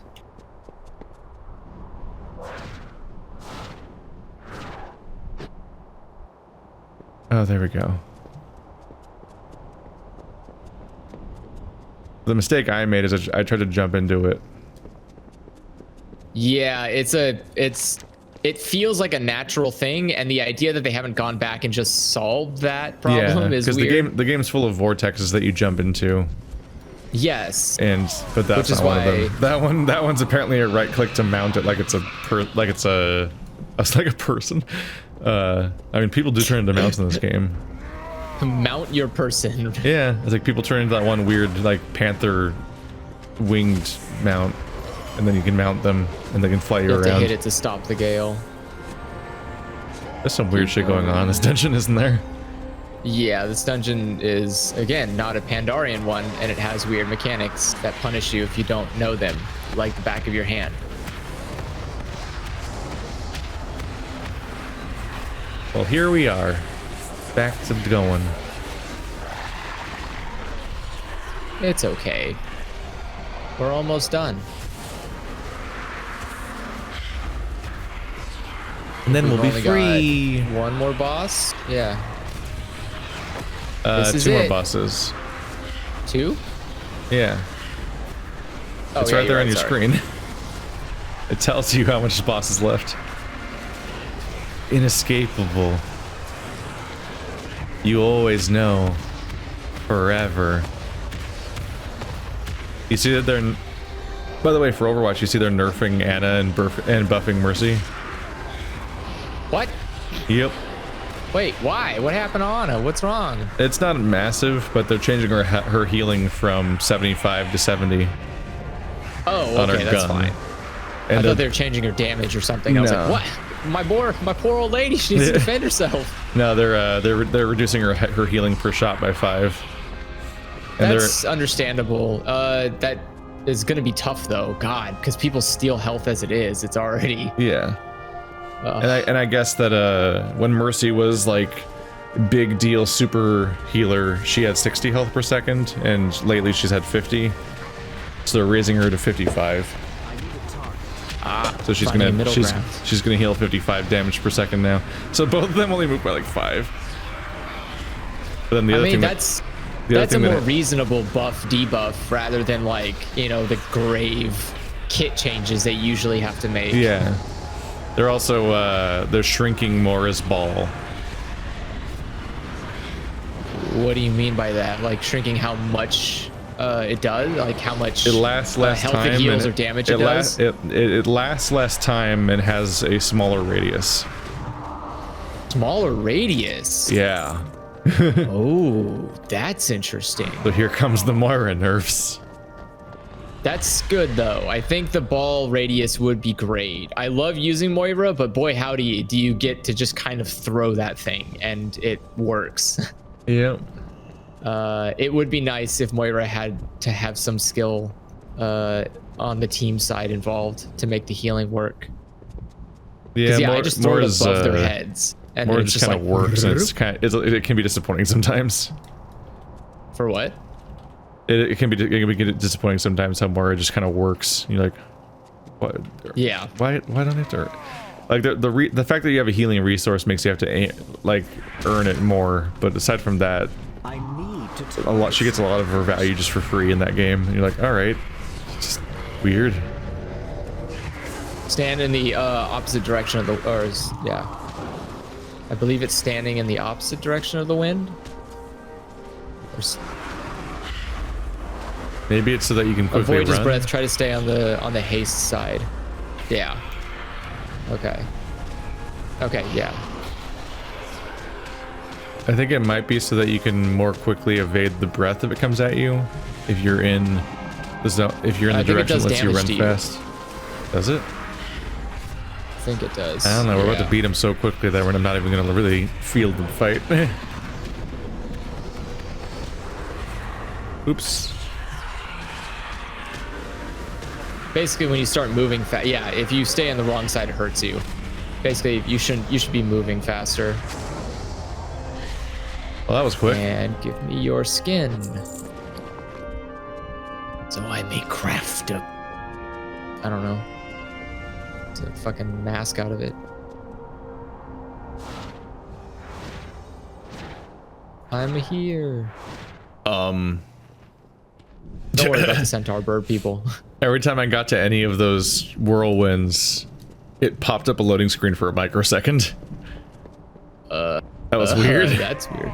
I'm like, are you okay?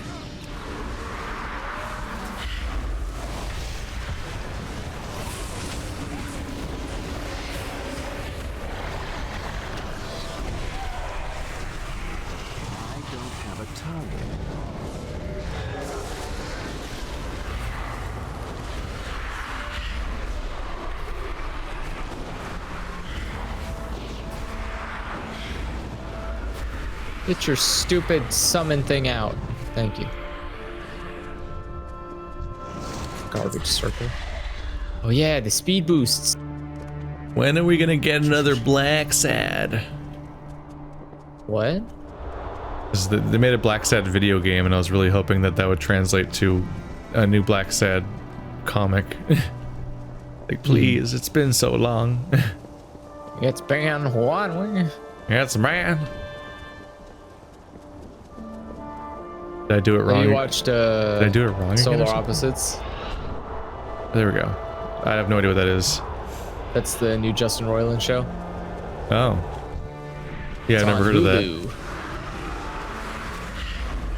It basically is, I mean, the premise is just a family of aliens crash lands on Earth and wacky adventures ensue.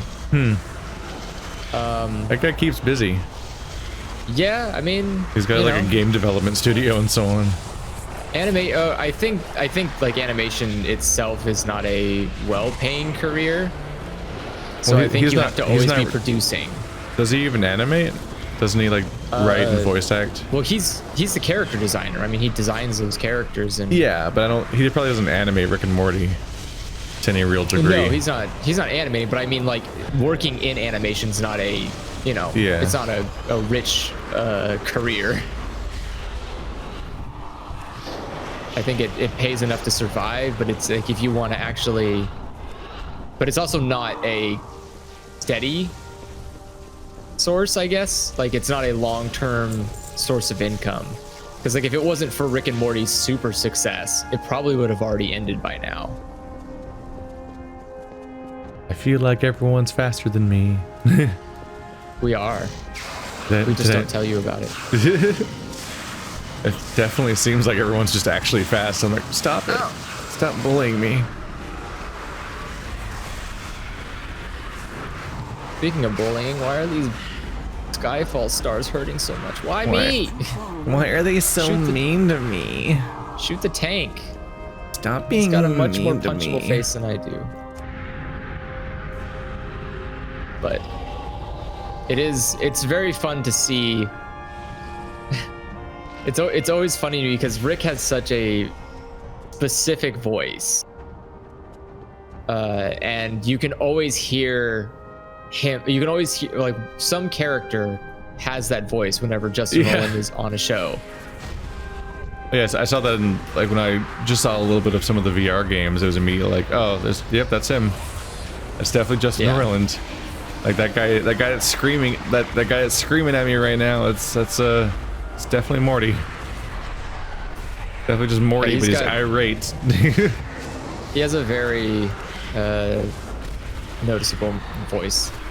I will say what's nice about Solar Opposites is that at least it has a diverse voice cast compared to Rick and Morty, where I feel like the majority of the show is Justin Roiland. Yeah. No, I think the last even like the aliens, he does a lot of the voices for. Our tank has died. Huh? Our tank has died. How? Oh god, that means it's my job. Oh god. Oh god. Oh no. Nope. I'm making my pet do it. Yeah, I'm gonna summon my pet. For the best. My pet's pretty good at tanking. Got a lot of life. Yep.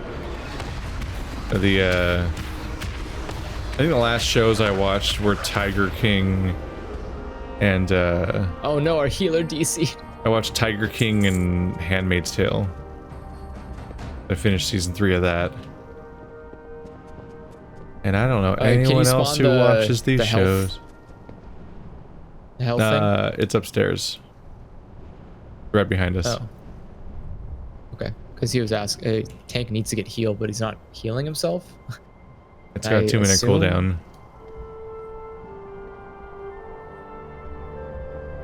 I assume that was... It's got a 2-minute cooldown. Maybe he's too dumb to use the healing item. Oh, he's back. Now the cooldown's back. Here, I'll put it in front of everyone so they notice it. Notice me! And then he uses it. It was right behind us! Me, senpai. It was still on cooldown because they weren't using it. I use it every time. Can you trap? Can you trap square?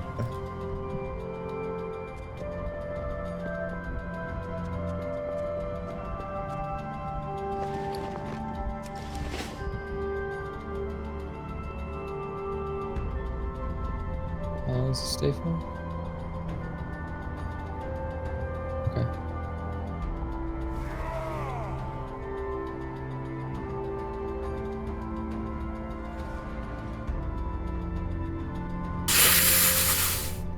That's new. Just fucking throwing traps at people as a mechanic, apparently. What? Yeah, you can, it puts a thing on the ground that says, where do you want the trap to go?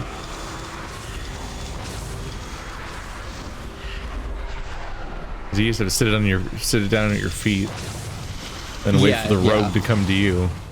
I do remember the dark times. The dark times. Where you had to like run up to somebody to like basically had to place a trap and then run away from where you placed the trap so the trap could actually be useful.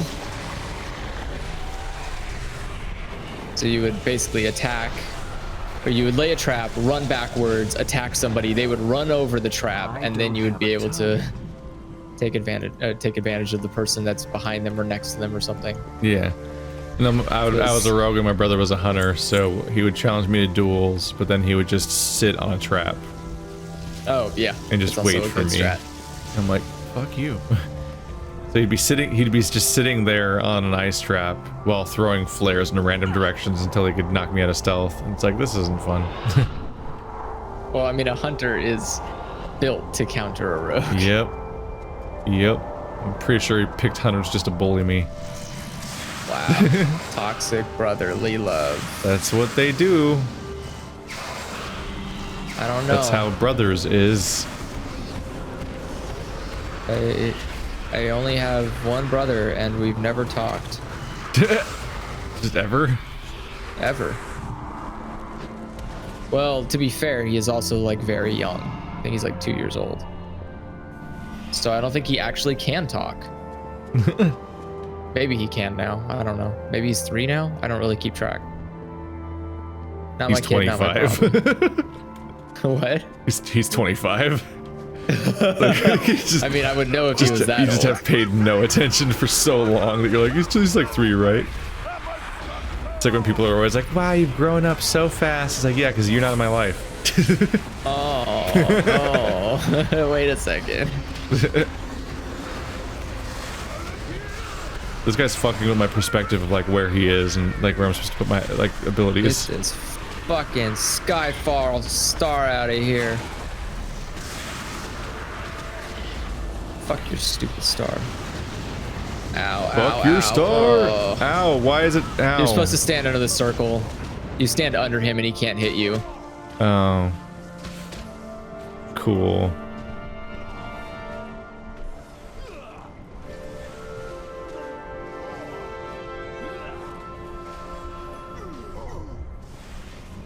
Yeah, see, I was fighting the Skyfall star because it does a fuck ton of damage. It's these are rough to learn on the fly. What? It's like, what's the surprise mechanic? Oh, yeah, stand here or die. Oh. Cool. Oh yeah, we gotta go over this way. Oh my god, he died instantly. Oh fuck.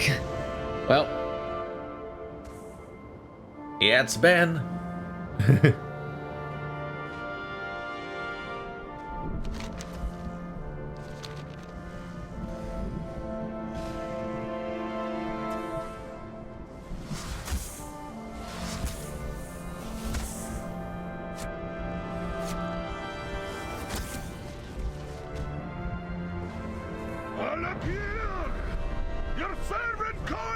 I think about this stuff and I'm just like, man, I sure hope they manage to make the PvE interesting in Overwatch. It's gonna be a real big bummer if Overwatch 2 comes out and we look at the PvE campaign and we're like, I don't like this at all. I mean, at least I still already own the first game, so. Yeah.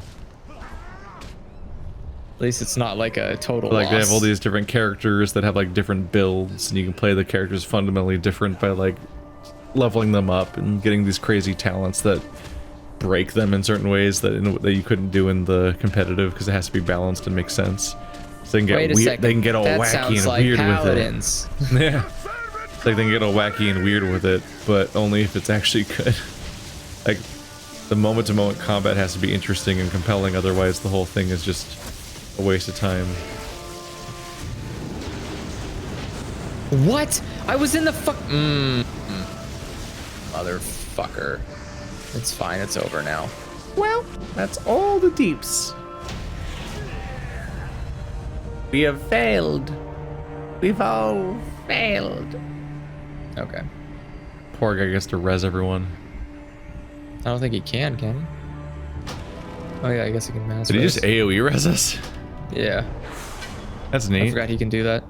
Yeah, he's a druid, right? Yeah. Too bad that other guy released. I guess he doesn't want the body loot. Or I guess he doesn't get it. Okay. Body loot. Okie bud. Well, we're just floating. It's spooky.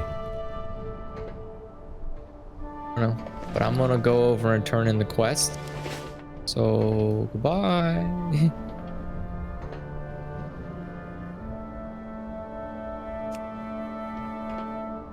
Alright. What do I want? Do I want some pants? No, I want the thing that sells for more. Yeah, that thing. And that's it, right? That's it. Cool, I'm gonna go turn in some quests. Oh god damn it. I'm being attacked the moment I spawn in the real world. No. Did you return in the quests? I'm trying to, but I have to teleport out and back in. You could have taken. Oh, was there? Yeah. Shit. Sorry, I should have said something. I was doing the teleport out and back in thing. Yeah. Immediately annoying enemy.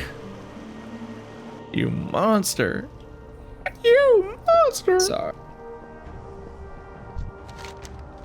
Definitely should have said something. Ooh. I'm not gonna read these items, let's be honest. Ooh, it did the auto upgrade thing. Oh, nice. What'd you get upgraded? My ring became a purple ring. Oh, nice. It's something you can actually wear. Yeah. I feel like I've replaced my rings like 6 times in this one session. It's just the rings over and over again. It's weird.